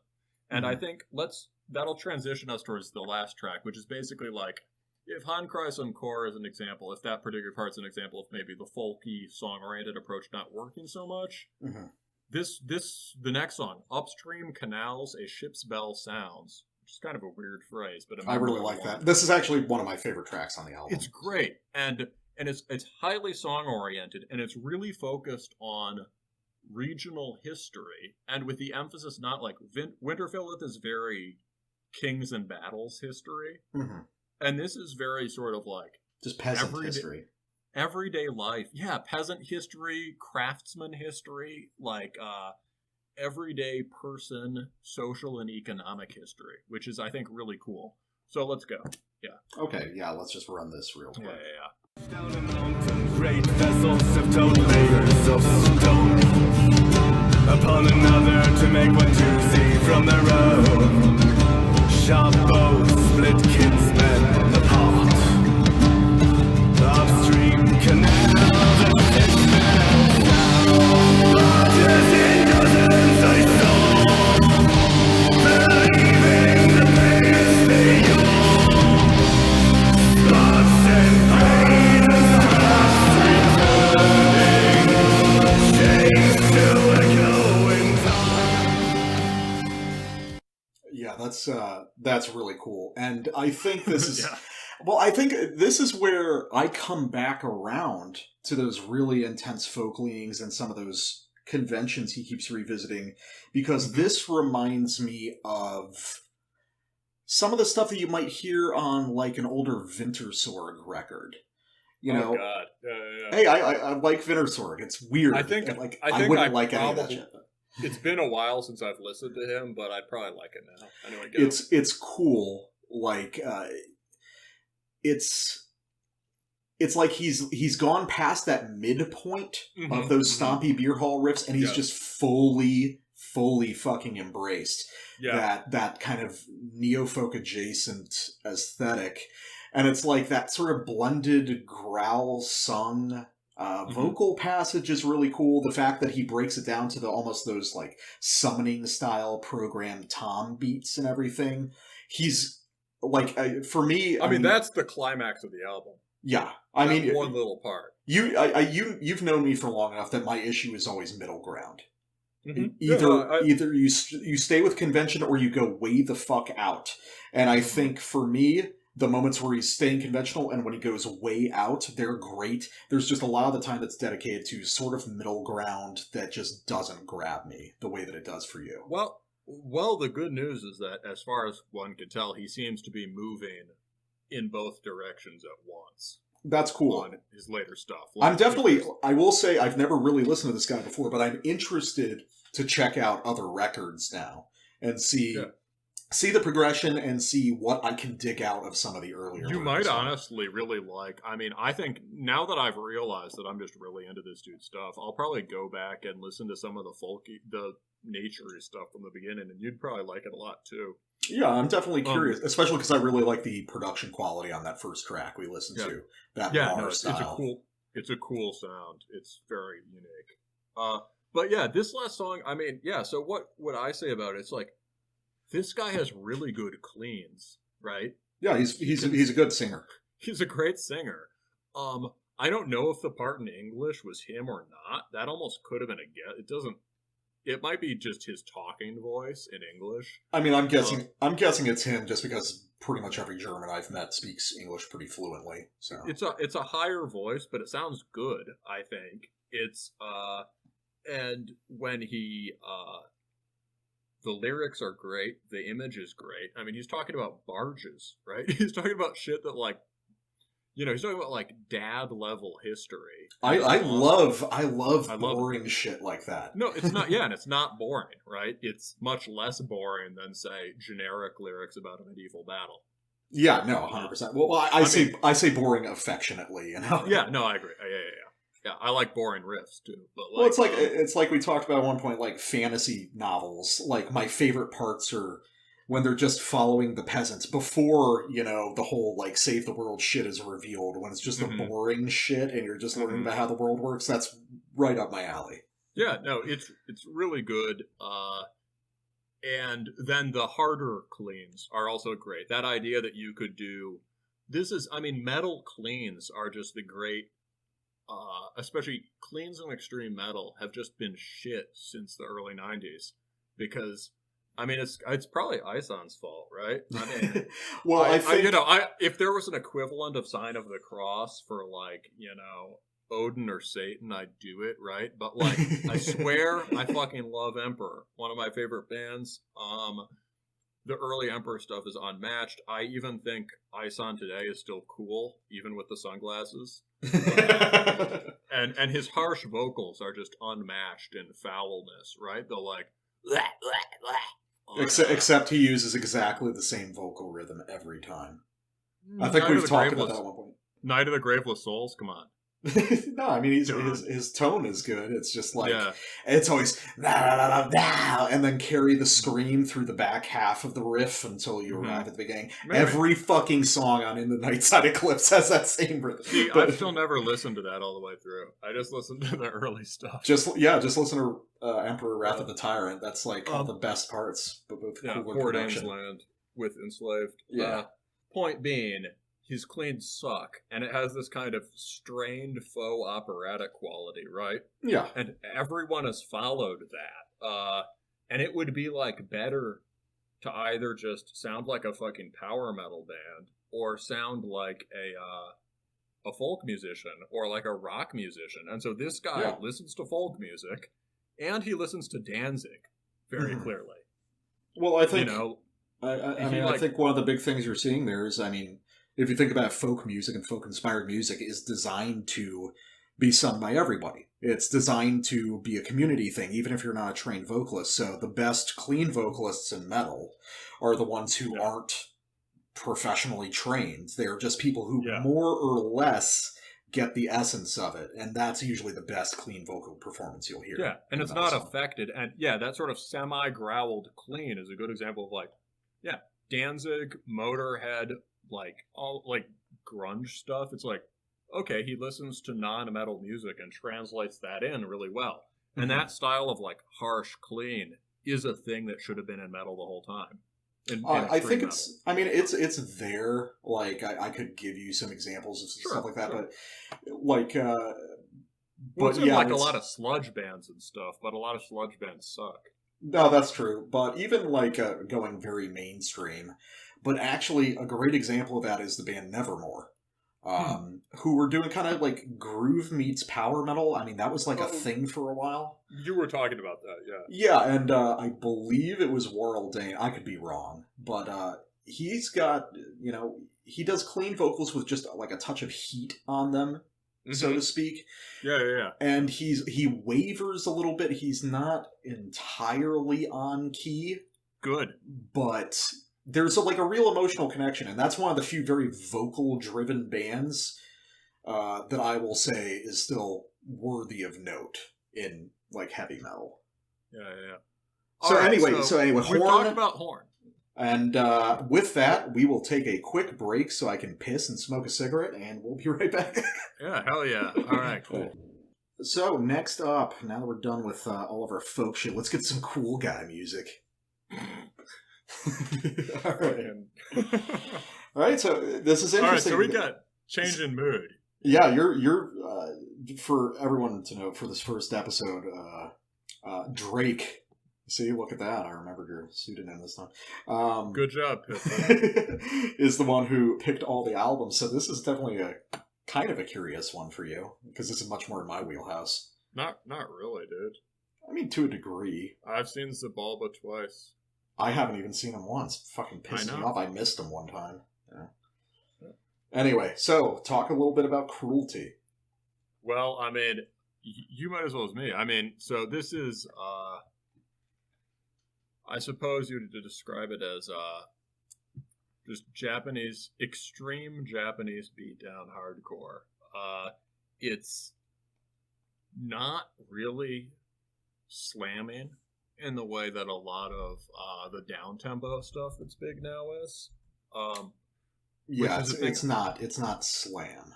By slam, we mean dong, dong, dong, dong, dong, dong, dong, dong, dong, or sort of like dong, dong, dong, dong, dong. That's closer. Yeah, we're not talking about slam in terms of abominable putridity or devourment. The first thing I did was a deathcore breakdown. Yeah, it was much more deathcore. Yeah. So it's not really slammy or deathcore in the way that a lot of beatdown or a lot of down tempo stuff is now. If you're not familiar with that, down tempo is kind of. I mean, I think we both think it's really cool, but it's very kind of avant-garde hardcore. Down tempo is the natural conclusion of tough guy hardcore. It's just the sort of nihilistic end. What's that one you really like that sounds like fucking like Korn but creepier? Oh that would be Still Bloom. Yeah, Still Bloom is cool. I sent you awesome. them, but and they I wouldn't even necessarily call them down tempo. They're more of like a full revision of nu metal, I think. But down tempo, they're the chaotic evil opposition to Turnstile's lawful good. Exactly. Now, down tempo would be for people if you haven't heard it, be more akin to stuff like Black Tongue, or my personal favorite is A Memoria Brooded. Just ultra down-tuned 8-string stuff, just all open note, ultra slow breakdowns, very single-minded in a way that I appreciate. Yeah. So that's a big thing right now, but basically this is somewhat different from that. It's more dynamic, and it doesn't rely on production, which is a thing I appreciate. It's, you couldn't say anything about the guitar tone. It's just heavy. Yeah, it's just there. It's just heavy. The vocalist is maybe one of the highlights of the band. He's got just extremely brutal gutturals of a kind that you don't usually get in any band of this sort, right? Mm-hmm. Yeah, usually they're in this style. They're relying on more of a traditional, maybe slightly more strained hardcore, like tough guy hardcore thing. Or if they do something gory, they go for more like inhales or whatever. Yeah, right? These are more just like doom death growls. Never again. Yeah, sorry. I need to get into it a little bit. Yeah, I'm your guttural guy. Yeah, you're the guy. Can you do a good guttural? I just I don't know, something like that. That's pretty good. That's an inhale, right? Yeah, that's in all the guttural stuff I do is inhaled. But so what I would like to say is, you've either got it or you don't. I think. Yeah, no. My only good lows are like Bolt Thrower or Hate Forest, and to do that I have to yell. So yeah, I'm not doing that here. So Kruelty, I would say the Kruelty, the way I perceive the genre, I would say there is a distinction that we have to make. I would call this, in a sense, deathcore. Because, I mean, at a very simple level, it's death metal meets hardcore. The distinction But it's not deathcore. But it's not what people typically think of as deathcore. Because typically deathcore is, you're looking at mid-2000s death metal with, like, the metalcore of the time. Versus now, this new breed that you're seeing, and we'll touch on some of the other, like, seminal bands in that style, is a combination of slightly more brutal death metal and like beatdown hardcore, which doesn't really go. Oh no, I was just going to say, which doesn't seem like it would be that dramatic a difference, but it creates a very different mood and a very different musical style. So let's talk also about some of the. We'll get to where you want to go with this in a sec, but a couple relevant things to me would be Shattered Realm. 100%. Shattered Realm is an early 2000s, slightly slowed down Hatebreed with a more intense and genuine death metal influence. It's got a death metal aesthetic. Yeah. It's got some like pretty cool leads, right? Oh, Shattered Realm fucking rules, dude. yeah. From the Dead End Blocks Where Life Means Nothing is a sick album. Oh yeah, I love that shit. And interestingly, there, I don't know. Are they FSU associated? They're definitely. I think they might have been. I'm not 100%. Like, okay, I don't want to spread gossip, but it's extreme tough guy, straight edge hardcore. Were Shattered Realm straight edge? I believe they. Maybe I'm totally wrong. I don't know. You see, I'm not FSU that is tapped straight into. edge. Yeah, I'm not that tapped into hardcore scene politics. It's been years since I was, so I don't know. But yeah. But basically, Shattered Realm is just hard as fuck stuff that takes Hatebreed and makes it extreme music. Yeah, it's Hatebreed plus Bolt Thrower. Yeah, Hatebreed does not qualify as extreme music. This is extreme music. That being said, I do love Hatebreed so much. I love Hatebreed too. I mean, actually, if you spread it broad enough, sure, Hatebreed is extreme music. But, yeah. But like really extreme music. Yeah. And this is like Shattered Realm, and it's like one of our mutual favorite bands. What is it?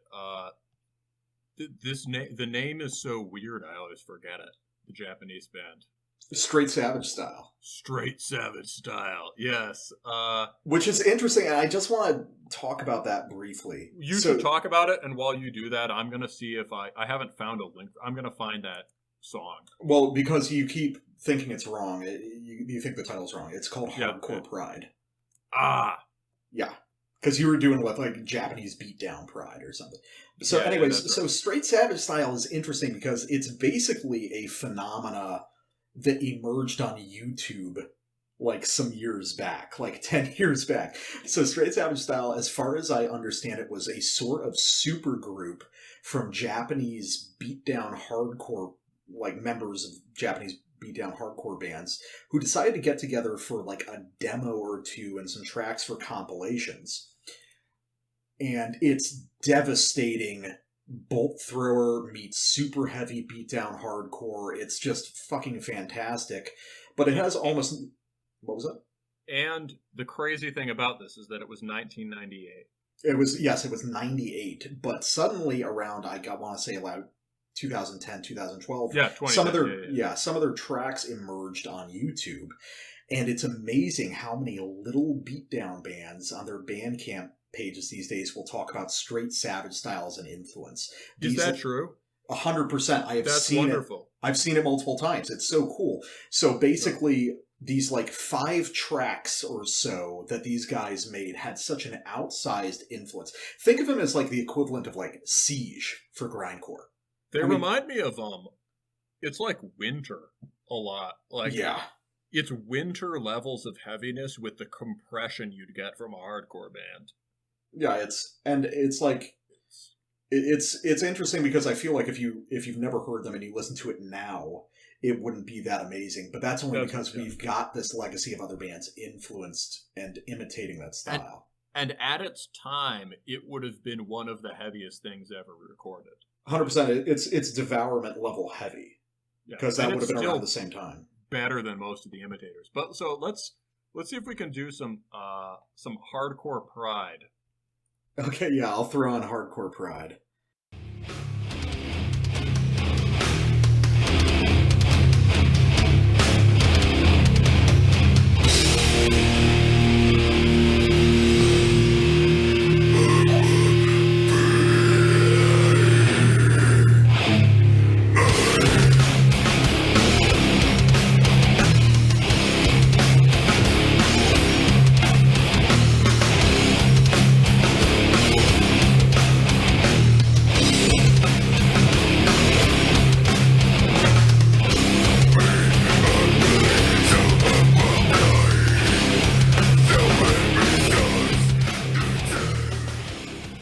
So that's straight Savage style. And by the way, I forgot just how brutal those vocals are. Every time and also the rhythm. Oh yeah, the rhythm is like written by it's just so dumb. It is some of the most ignorant fucking music ever. It's by the way, it was written, and the way it's written has nothing to do with the standard riff rhythms of beatdown. It's that strange kind of triplet thing. And there's this amazing video of it that you can find where it's used in this sort of Japanese It's like going over the credits of this Japanese. Yeah, it's like a crowd kill compilation video. It's a compilation of Japanese hardcore kids spin kicking each other, and it's one of the coolest things on the internet. Yeah, and like just so everyone in the audience knows. Whenever you hear us call a band like incredibly ignorant, that's always flattering. That's one of the most complimentary things we can say. So, but coming back to Kruelty themselves. So, Kruelty, based on what I've seen and what I've listened to, are heavily inspired by two of the biggest of what I'm calling that new wave of deathcore bands in the U.S., which is Xibalba and No Zodiac. Both of whom I'm a giant fucking fan of. You just love those bands. Oh, dude, I love Xibalba seems right to me. I don't know about No Zodiac. Well, No Zodiac also comes in. Have you watched the music video they did for one of the tracks off this album? I haven't listened to them in a long time. You've sent me the one with like the cereal. No, the Kruelty album. I've not seen that. Yeah, there's a video, and they're doing the full Xibalba like urban thug balaclava shit. So they're clearly, so it's like yeah. It's both of those bands. Yeah, it's both of those bands. So, in terms of... Zodiac has a thing where they wear balaclavas and it's fucking sick! Murder people. So, real quick, I'm going to play a clip off Nothing More. And if you haven't heard Xibalba, you're going to hear it here, because this is on the album probably the most singular Xibalba riff that they knock off. So here's just a quick clip off Nothing More.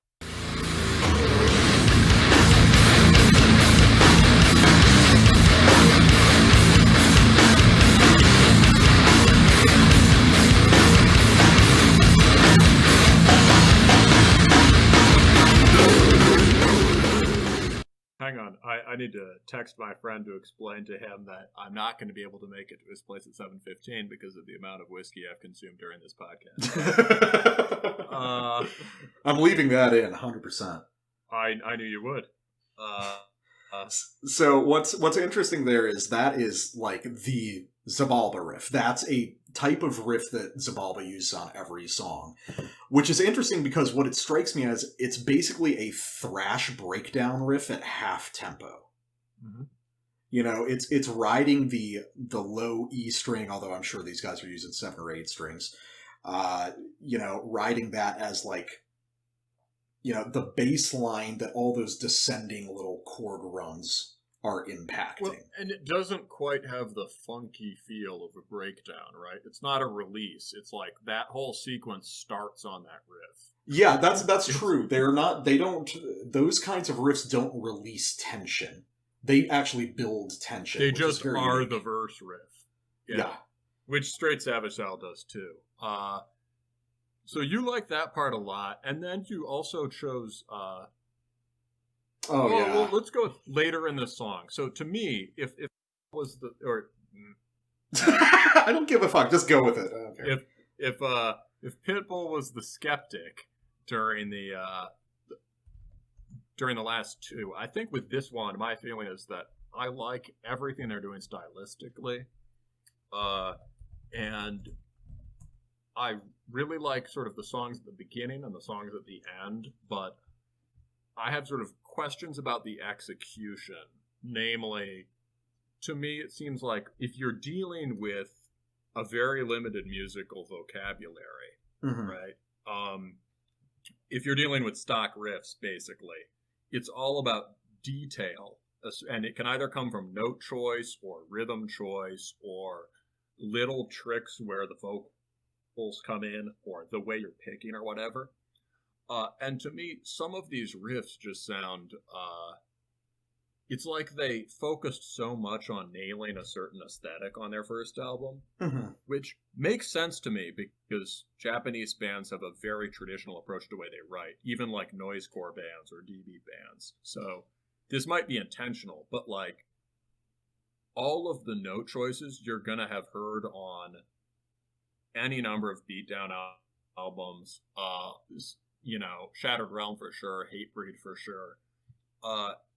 There are a few things that break with that, but like in this bit towards the end of Nothing More, I feel like I'm hearing a type of breakdown that recurs a lot, or beatdowny part that recurs a lot through this album, and to me sounds just a little too much like other stuff. So let's do this.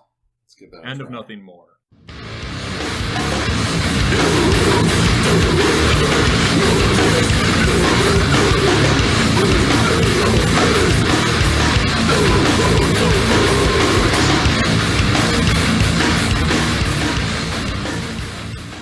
Yeah, I kind of see what you're getting at there in terms of, that's a stock riff. That's a Hatebreed riff, 100%. And there are a few of those throughout the album. Right? Oh no, yeah, this is not a style that thrives off fucking really dramatic, unusual ideas. But I would say, like, for instance, even there's detail, like, in the way the vocals present themselves there. Because they kind of kick in at, like, a weird point, and they have a rhythm that kind of cuts across the rest of the riff that makes it more dynamic. But I can see if you're just looking at the guitar, there's nothing special going on. I listen to the guitars a lot with stuff like this, but I hear what you mean. The vocalist is definitely one of their... I almost feel like the vocalist formed the band. Yeah, I think I almost feel like he went around to his... I almost feel like he went around to his friends like, yo, I have the sickest gutturals ever. Can we start a band? Or they were like, we need to start a band with this guy on vocals, right? He's really good. He's really good. And there's an interesting inflection to his vocals that is almost like a Japanese death metal thing. It's like, it's the guttural growl, but there's like a little bit of like strain to it. Like they're delivering it like improperly and too hard. Which I've noticed in a lot of these bands. Have you? So we haven't talked about Coffins yet, right? Yeah, that's another huge influence to this band is Coffins, who, if you haven't heard, are another favorite band of mine who do...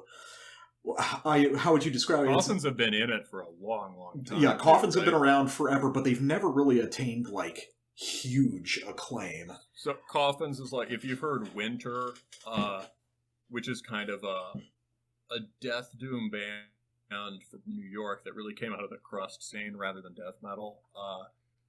Coffins is kind of like that, but with an emphasis on the D-beat parts. And once you hear a band like Coffins play D-beats at about like a half or 3/4 of the speed, you wonder why most hardcore bands play at a similar style don't just quit. Yeah, like Coffins. You see, I think of Coffins the way you describe it is accurate, but I've always thought of it as a very modernized, very extreme tribute to like Celtic Frost. Yeah, sure. No, that too. Yeah, Celtic Frost and Hellhammer, that's a big influence. And that's something you'll hear a lot on this Kruelty record, which kind of differentiates it from stuff like Zabalba or No Zodiac, where... There are some parts that really are clear-cut death metal, and I would like to hear more of those. Yeah, there's parts that are definitely paying tribute to, out of nowhere, like Hellhammer and shit like that. Just in this very modern aesthetic, which gives it a very different feel. But there's also, and let's go to... oh, yeah. This is sick. So, we both like... I mean, I think this has been a big trend in some of the down-tempo and beatdown stuff, has been people revisiting the new metal of their preteen years. Oh, 100%. Like, I think... guilt-free. Yeah, oh no, and we've talked about that many times, about our, like... Didn't we predict that years ago? I want to say that we did, that new metal would come back, Yeah. but it was really starting has to, now. because I remember the first Zabalba show I was at, I was even skinnier than I am now.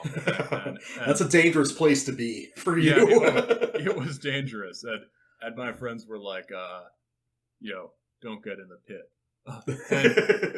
Because everyone who listens to Zabalba is like a 250-pound Mexican dude who's done a couple years in jail. You know? No, the only guy I knew who was in the pit then was a bouncer. And one dude at that show, they were like, you know how you know the show's ignorant as fuck? Look at that dude. He's wearing a Slipknot jersey. Oh, yeah. Well, because those are the most dangerous guys. The most dangerous... Because it's like I always say, the most dangerous show to go to isn't one of these super extreme death metal shows. It's a Hatebreed show. Because there's guys just there to fight. Yeah. You know, if you're...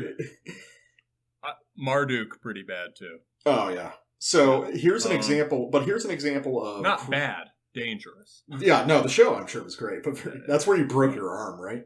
I got my nose broken, yeah. Oh, it's your nose. Yeah. So this is a track... And my eye lacerated.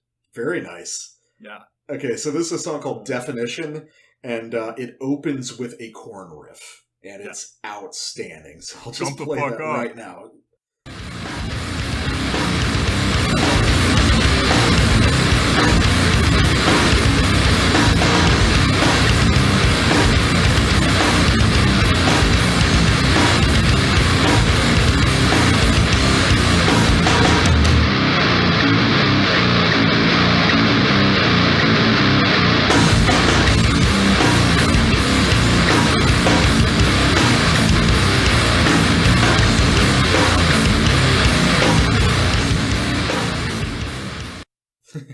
That's so fucking sick. Yeah, so I like this one. This, to me, stands out on this album. It's in part the sort of the staggered, funky feel of the riff. Mm-hmm. And it's also the way that they sort of refuse to change it, right? Yeah, it's because all they do is it's actually a simple slam technique of just, instead of varying anything about the riff, they're just lowering the tempo a little bit, which recontextualizes it with the new rhythm. Yeah, the first one is kind of like a wind up, and then when the drop comes, it's just half timed, right? It's it's such a simple technique, but you can see it works over and over again for a reason. Yeah, I mean, like if you pick an idea and really commit to it, that's good. Right. Oh yeah, and Kruelty does nothing if not commit to being fucking idiots. I think for me, given what my sort of reservations or complaints about this album are, in terms of like limited note choice or rhythm choice, the points where you can throw in really ignorant, funky stuff, little sort of rhythmic grooves and variations go a long way. Yeah, and even if you're scared away by the Korn comparison, I mean, shit, call it a Korn down. was a solid band. You know, they shouldn't have done the stupid crazy clown shit. Not down for that. But musically, they sounded like Godflesh.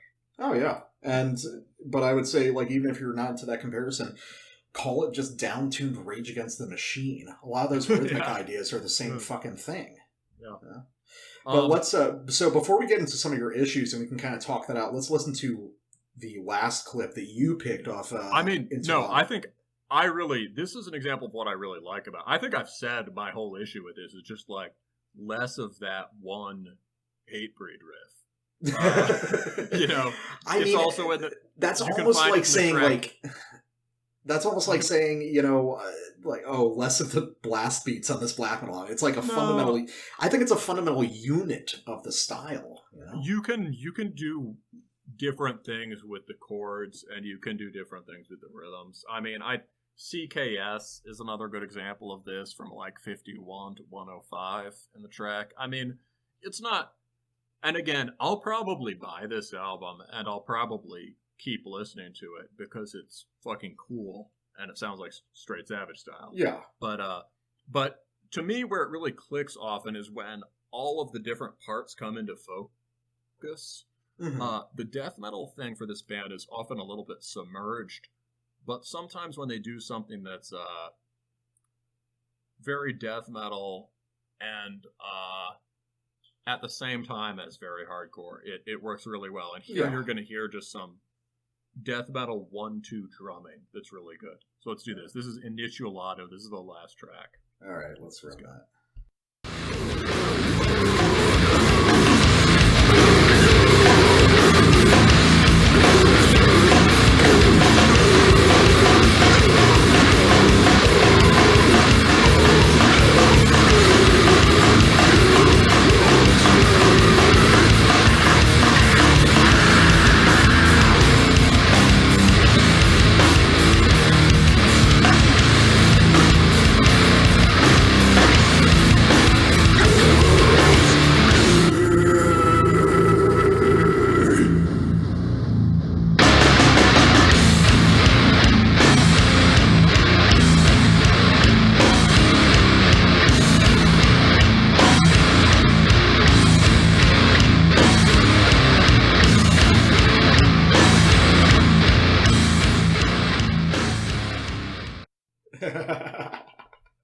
That was sick, right?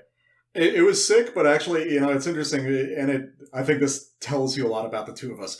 You're really into the first half of like the 1-2 stuff. No, I like the second half too. For me, it's all about the second half. Like, Go. Well, I was going to say that kind of leads into one of the things I want to say, like in defense of some of those like riffs that you don't like. For me, the first half of that section is there to get you to the second half. It's a functional piece. I agree. And I think there's a lot of parts on this album, like some of these riffs that are kind of stock, that are designed purely as functional pieces within the structure of the song. They're not designed to be a part that you seize onto. I think but if it's a beatdown centered album, the beatdowns shouldn't be that. Well, I don't think the parts that you're talking about, like the late part of Nothing More CKS, are really beatdown parts. They're just sections, they're bridges to get you from one to another. Sort of like how I talk about structuring in Slam Death. We've talked about how pretty much everything in Slam Death is designed to get you from slam to slam. And a lot of the stuff in between, almost in the manner of like how on a lot of grindcore albums, the riffs don't really matter. They're to get you from one musical idea to another, but there needs to be time between. Okay, so I'm going to counter that, but then agree with it, which is another limitation to this album is the song lengths. I think because of the death metal influence and because of maybe the straight Savage style thing where they go for these sort of monolithic songs, most of these tracks are well over 5 minutes. And so everything there's a lot of, if part of the album is the getting there, there's a lot of getting there. And there's a lot of shifts in direction, not really shifts in direction, say, but like just changes as the songs go on. Yeah. And some of them for me, and I think one reason that these like stock parts might not hold as much water for me is that they're occurring as part of this drawn out structures. Whereas in this last track, Introductory, it comes, which maybe means untitled in Spanish, I don't know. It comes in under 5 minutes, and the first part is just one sort of monolithic doomy slam that almost isn't really a part of the song, right? Because the song kicks in about a minute in. So this is something that's like a hardcore length song, and they do all the things in it. And I really like that I think the 1-2 beat sounds sick because I think it's better than the D beat parts. I think the D beat parts don't have so much character to me. I think as a huge Coffins fan, the D beat stuff is just straight off early Coffins, so exactly. I immediately love it. And I think I like the Coffins version better. Okay. Right? To me, the D beat stuff is getting there on this album, but this 1-2 thing, snare just sounds brutal. Right? Oh yeah, well it's got the great slammy like ping it's got snare. The trash can snare. And the riff is sort of a stock riff, right? It's basically the Ace of Spades riff, but like really sort of stripped down and with interesting rhythmic small change-ups in it. So I like that the getting there is good.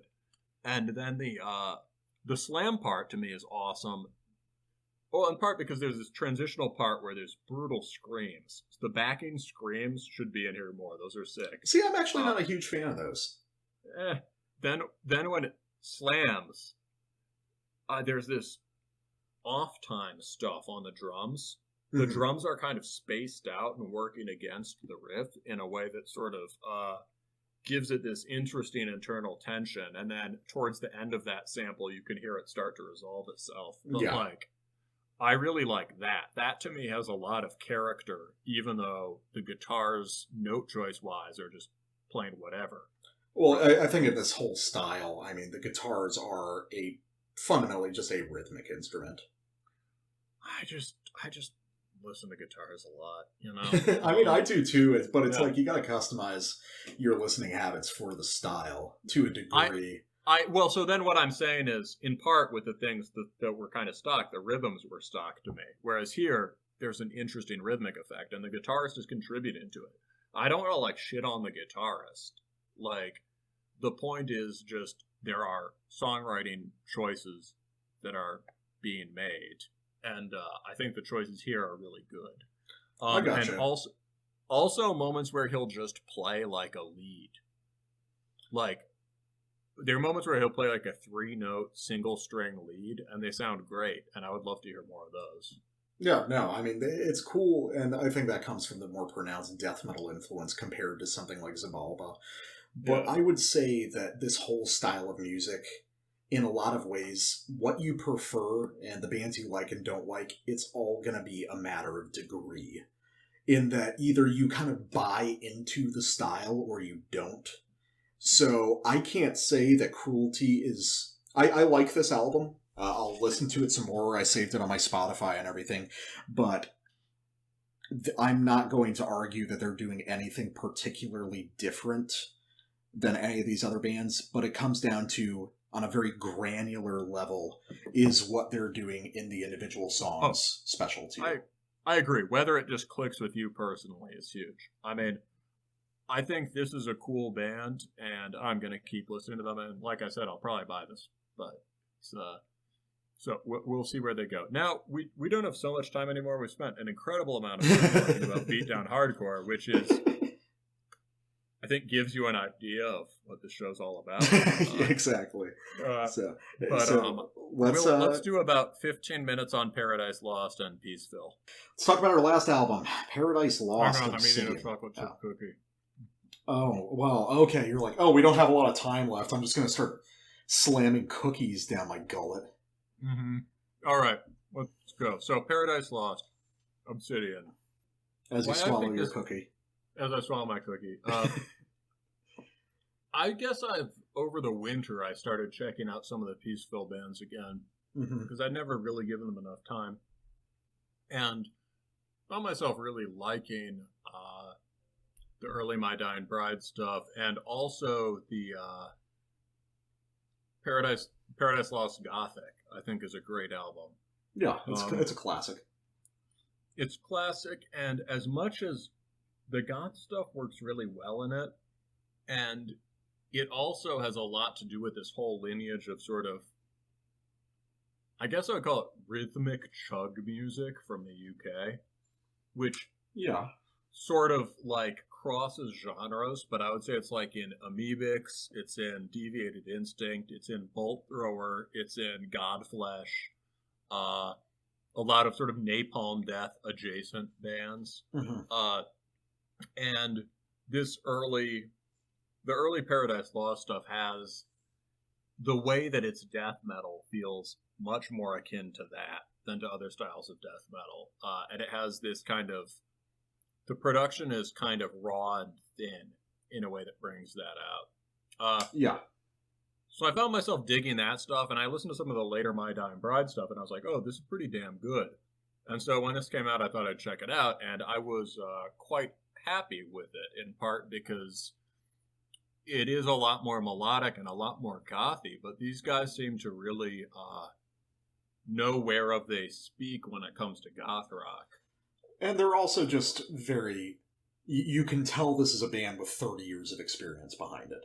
Yes. Like there's just an elegance, again, not to sound derisive, but a poppiness to the songwriting that just shows they're just well practiced. They know how to write these songs.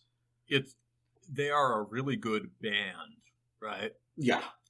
And it's I think that's something we talked about. It's like one reason there's been this sort of renaissance for Paradise Lost and My Dying Bride, and I think it has a lot to do with the fact that they're sort of, even like look at sort of old interviews, video interviews of Paradise Lost or something, like they're not, I don't know, they're not like Ackercock or something who made themselves out to be these sort of like vampire lords, right? They're just sort of like they're workmen, regular blokes. They're professionals. They're very professional in the way they. And they do just music. kept, and when their music was unfashionable or whatever, they just kept plugging away. Yeah, they kept that core audience. They sort of, they heard things people criticized about their music, and they listened to it. Yeah, and they sort of brought 100%. it. There's this kind of humility there, and they brought it full circle, right? Yeah, so this album basically... It's not designed to be auteur fucking art piece music. It's designed to be listened to by a wide audience, and there's nothing wrong with that. Yeah, and I mean, unusually for a band that has been around this long, there are already a number of reviews on Metal Archives, and they're all by people who followed this band a long time, and they're all like, yeah, this like is the best of all their sounds. It combines them all. Yeah, right? And I think a really good example of some of the stuff we're talking about will be in the first clip I've got. This is off Ghosts, which seems to be like one of the lead singles off the album. And this is just a great example of them doing what they do very well and very professionally. So let's give that a listen real quick. All right, let's go.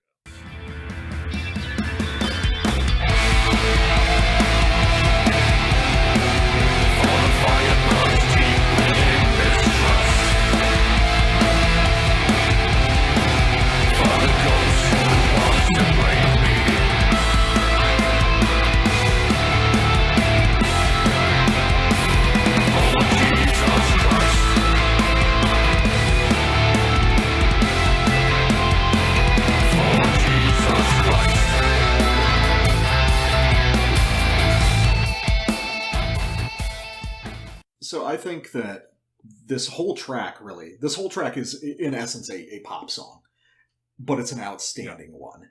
And it's one with sort of a metal influence that elevates it above a simple kind of extreme aesthetic pop music. In that you've got a great hook there for that that chorus. I mean, that's the best chorus on the album, I would say. And what I would say is one of the things that this reminded me of all over the album, but especially here, is a huge influence from Typo Negative, which is somehow still one of like the most underrated bands ever, just in their ability to synthesize a lot of these heavier sounds with sort of a pop rock sensibility in songwriting. Yeah, at about the time when Paradise Lost shifted into more poppy stuff with, I think, mixed results in the mid-90s, which we can talk about in a bit, like, I think some of their fan base really likes it, but,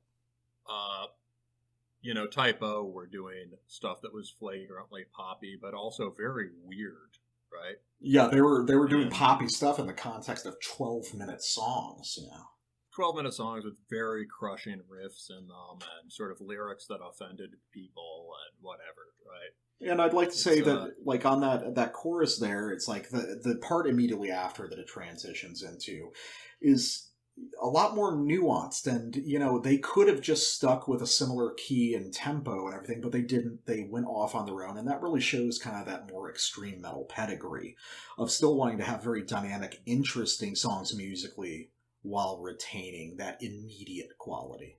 And I think what strikes me about this, and what I like from the beginning of the track even, is that, so to you, Typo Negative, okay, to me, like Sisters of Mercy, throughout this album. Because I know that's one of your favorites. Not one of my favorites. Fields of the Nephilim's better, but I like them. As far as later goth rock, yes, so I listen to a lot of goth stuff.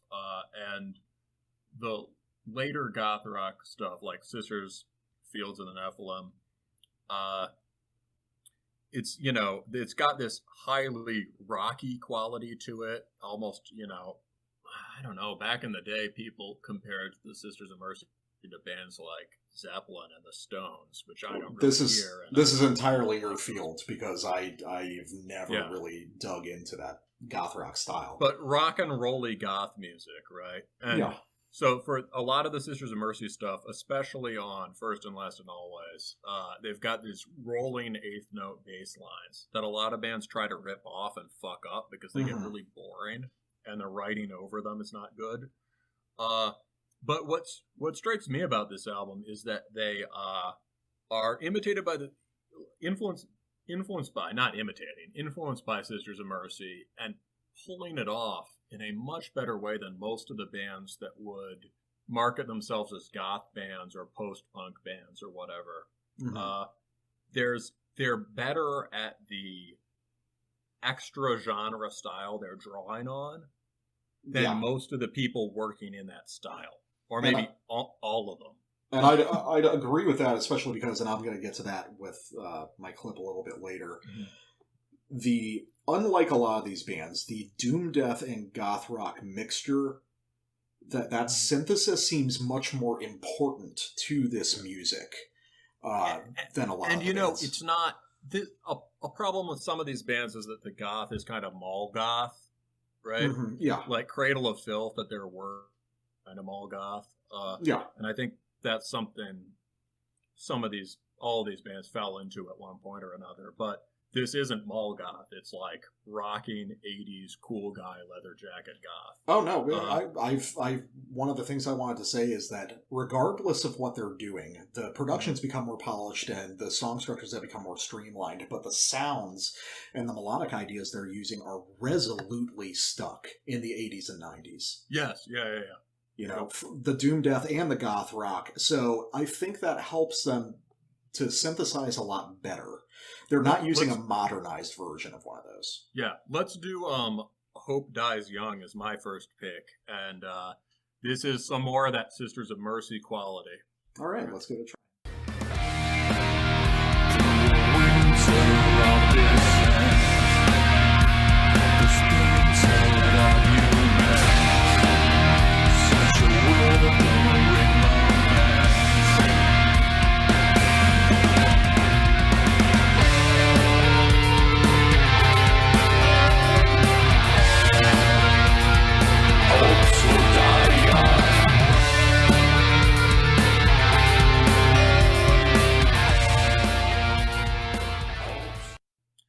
Go ahead.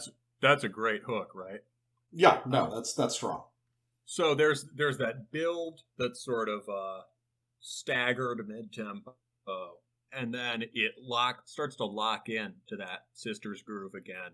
And like I think when the guitar comes in, someone is doing a falsetto over it. There's some very interesting layered vocals, because there's also like a death growl in the background as the vocals pick up on the back half of that section. Oh, I missed that too. Oh, maybe further on, yeah. Yeah, it's kind of buried in the background towards the end of it. But I noticed that a lot across the album. They're doing a lot of interesting vocal effect stuff. Yeah, so it's just got a really nice sort of build, peak, like rising summit, descending summit, and the descent is pretty heavy. And what the guitarist is doing there, that kind of like gloomy arpeggiated stuff, and even then the shift to a more this kind of buzzing lead, which is a little Christian Death too. But like it's not pastiche. It's a guy who was listening to it's guys who were listening to this music in the 80s playing it. 100%. And definitely some of it follows just as naturally in that legacy. And honestly, you know, they're just after 2010 or whatever, there are just all these bargain basement hipster goth simulation bands, and this just wipes the floor with them. Yeah, and I would even say that the arpeggiated stuff that you're hearing in a lot of these cases points to a kind of post-punk legacy that it still comes across pretty strong here. I think that word is just, I mean, I think the word post-punk is often used. I know what you mean. What I'm saying is like, back in the day, before like 2010, hipsters would never say, and punks would never say goth. It was totally verboten. This was before the internet had completely made everything in music history acceptable and accessible. I gotcha. And goth was like, it was like the third rail. And I would always tell people like, "Oh, I like a lot of goth," and they'd be like, "What you like? What do you mean?" Well, they're like, "Oh no, like Joy Division and like Bauhaus and you know." Well, I was trying to make a comparison more to like The Cure, yeah, sure, as distinct from full-fledged goth stuff. The Cure was a goth band too, but I hear it. Yeah, there's lots of The Cure in this album as well. I agree for sure.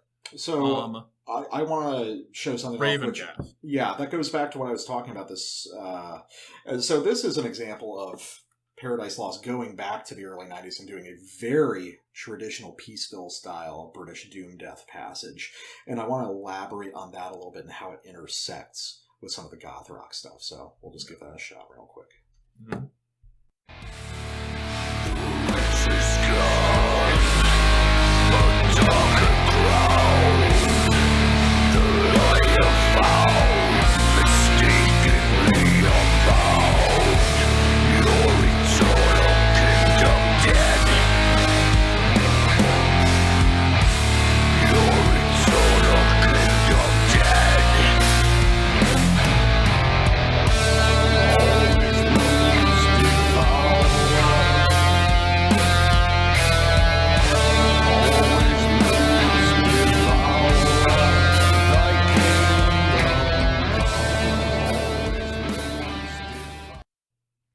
Okay, so what I want to point out there's Paradise... Your Eternal Kingdom Dead.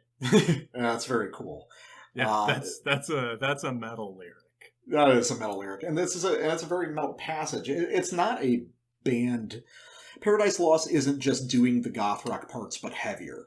That is a Peaceville doom death riff. That's something off like My Dying Bride's As the Flower Withers, because there would be very easy ways to turn those backing chords into something more consonant on one hand, or just pure horror movie stuff on another. But it walks this kind of tightrope between the two, where it's like it's a simple melody, but there's a weirdness to it above and beyond just doing dark minor key shit.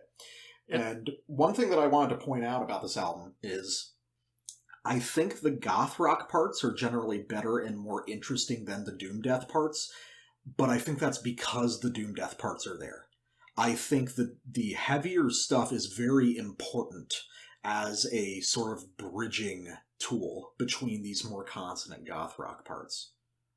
I think also it's very well paced. I think it speaks a lot that we've chosen 2 songs from the back end of the album. Extremely, yeah. This one was very listenable all the way through. Basically what happens is midway through that one, Hope Dies Young, I remember when I was first listening to it, I was like, okay, this is starting to get a little poppy for me, right? It's like, it's very Sisters of Mercy, but it's also reminding me of Catatonia and stuff, and I'm thinking, late Catatonia, and I'm thinking, okay, I'm ready for some, like, death metal, and they know, right? They're very good at pacing not just the album, but individual songs. It hits there and it crushes. The song is called Ravengast, which is a sick name. It's totally got to be like, I'm sure there's like an old Dungeons and Dragons module with that name or something. Yeah. And it and the riff could be like it's not really the kind of riff you'd get on, say, Gothic. But it sounds like a Sabbath riff at the beginning. And yeah, it's Sabbath, and it's like real death metal. It's like Slowly We Rot Obituary in a way. It could be an intro to a song off that. And I really don't care about Sabbath. Like, I think they're a good band, but like all of those bands who try to sound like them, that sort of sludge doom stuff, I generally hate. Yeah, for the most part, it's boring. Yeah, and so it's like the most brutal, the same way that like a band like Kruelty will take a Motorhead riff and emphasize all the most dissonant parts of it. Yeah. This is just like a brutal Sabbath riff, and Yeah. his vocals sound great. You know? Yeah, I'm genuinely surprised that this guy's been doing it for 30 years, and both his cleans and his harsh stuff sound as good as they do. Yeah, and it's not like strained over the top extremity vocals. He's like focused on tone. Yeah. All right, so, and then we could do, yeah, let's do one more of the Trad Doom songs, Hear the Night. This is also from the end. I mean, really, like, I want to say, like, Fall from Grace is also killer and has the parts integrated really well, I think. Mm-hmm. You know, that has, like, catchy Death Doom parts. Yeah.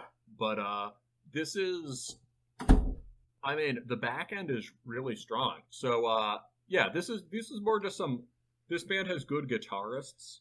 Yeah. They've always had, like, that's been one of their things, is, like, good guitarists. So Paradise Lost is a very tasteful band, in a way. Yeah. Yeah, so here's some nice interplay between guitars that could easily become fruity melodeath stuff, but does not. All right, Hear the Night.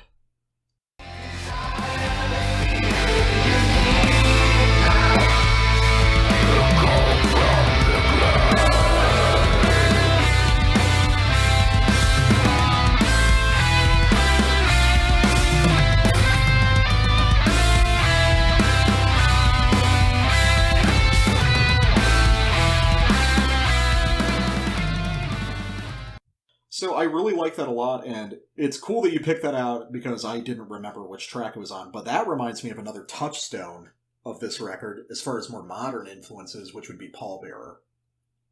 Really? Interesting. Yeah, I think... I bet they don't listen to Pallbearer. I could see it. I mean, Pallbearer pretty big. They could have written that riff in the early 90s.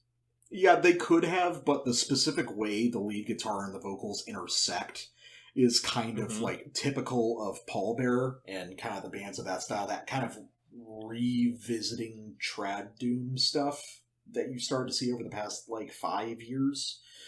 I hear it as a reference point for sure. Yeah. So I mean, maybe not inspired. I mean, I don't really know anything about. I don't really know anything about Pallbearer.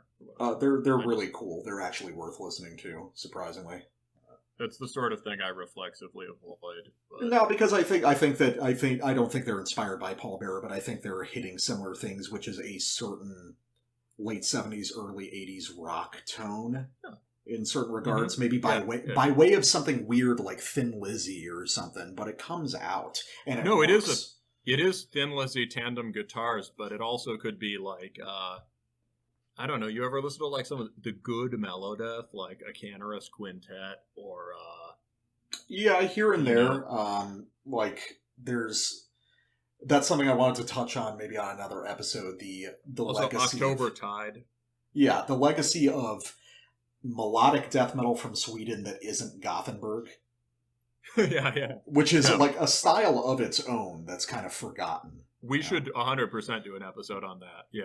That would be cool. But anyway, so Hear the Night, and yeah, that's really beautiful interplay there. I like that a lot. Yeah, it's lovely, and it's like, these are good guitarists playing guitar, and they just let them play guitar. Yeah. Yeah, so I think we got through the whole thing. I think, do we have any fancy way of wrapping it up? No, I would say that, well, I don't know. Of the four, what's your favorite? I'm gonna go with Horn out of pure just loyalty to a project I'm really invested in, I think. I gotcha. But, I think the thing that tickled me the most was just hearing those crushing riffs on the Winterfylleth album. The first time I heard it, I had admittedly been up all night, but the first time I heard it, I just had a big old smile on my face. And it was gratifying. I've always liked the Anglo-Saxon concept. I've liked the sort of, the heart of the band. They have a lot of heart. They're a hardworking band. And always wanted to like it more. And when I heard those sort of battering blizzard riffs, I was like, hell yeah. So I wasn't surprised that the horn sounded the way it did, but the Winterfylleth was a pleasant surprise for me. Oh, well, there you go. You see, and my answer is it's the opposite two albums, actually. None of the albums today were bad, but definitely Kruelty is just like a safe pick for me. It's just right up my alley, and it represents that style in a way that I think is really solid. But Paradise Lost is kind of the surprise pick. And honestly, if I was going to pick one of the four, I'd say Paradise Lost is probably the one I'll revisit more, because there's more to discover than on the Kruelty record. But I was also just so surprised by how much I ended up enjoying it. Just because the doom death goth rock thing, it just sounds so unappealing from the outset. But then when you got it in front of you and it's put together the way they did it, it's really impressive. I went back and listened to Draconian Times a little for this. And back in the day, he was copying. He's a great vocalist, but for some reason, probably label pressure, I would guess, in the mid-'90s, he was copying Hetfield, like Black Album Hetfield. There were a lot of guys who were trying to do this kind of hot, clean vocal thing. It put and hot, clean vocals, we just said, are a good idea. But it put them in this weird territory where it was like really good grunge, but too gothy to be grunge. And kind of obviously not death metal. And they've come a long way back from that. And yeah, I like this album a lot too. And I'm sure I'll return to it as well. And honestly dig through more stuff in this vein. Because, I like this aesthetic I'm a big fan of. Yeah. And a smart reviewer I read a while ago, I can't remember where it was, pointed out that that initially bands like My Dying Bride and Paradise Lost were thought of as like black metal bands.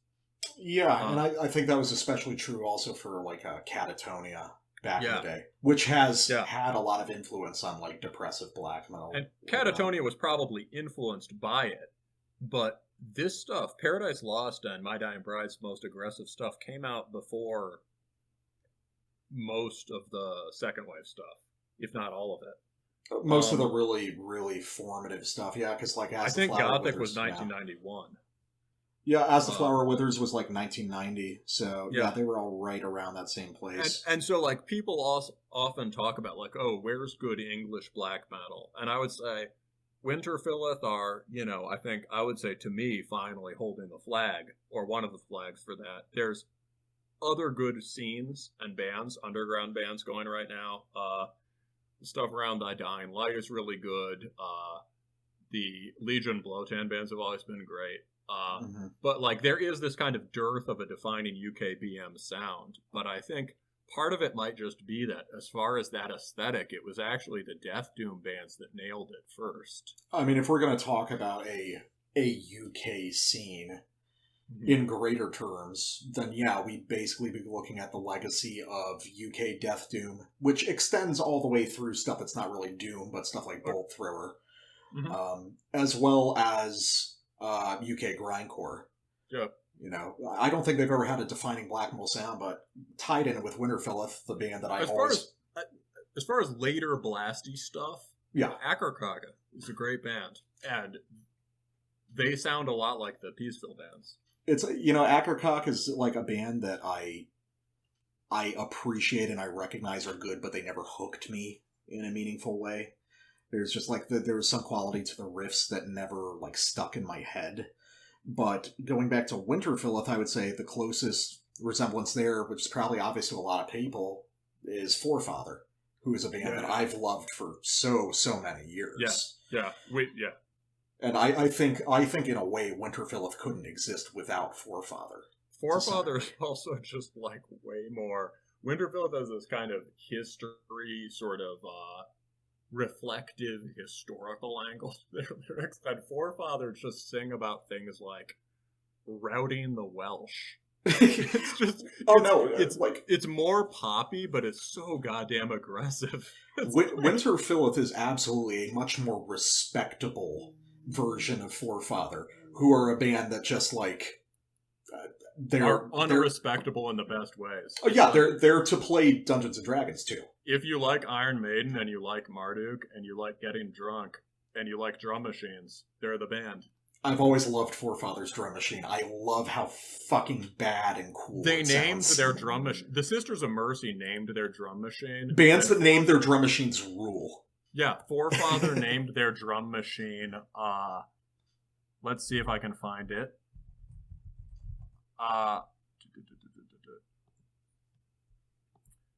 Yeah, they gave their drum machine some name like the Dread Helm or something. Yeah, you have to have something completely absurd. Let's see if I can find members, credits, albums, credits. I'm on Metal Archives. Yeah, me too. Lineup. Yeah, they won't have it under they won't have it under members because they don't respect that, I guess. But. Other staff. Forefather drum machine. Googling it. Forefather drum machine. Black metal. Although, could you even call it black metal? Again, it's hard to say, but who cares? I mean, didn't they always call themselves like Anglo-Saxon metal? Yeah, something like that. Yeah, and that's sick. Yeah, like after we get off, I'm going to listen to Ours is the Kingdom again because I haven't listened in a while. Just because the Shield Wall is like the best opener to an album ever.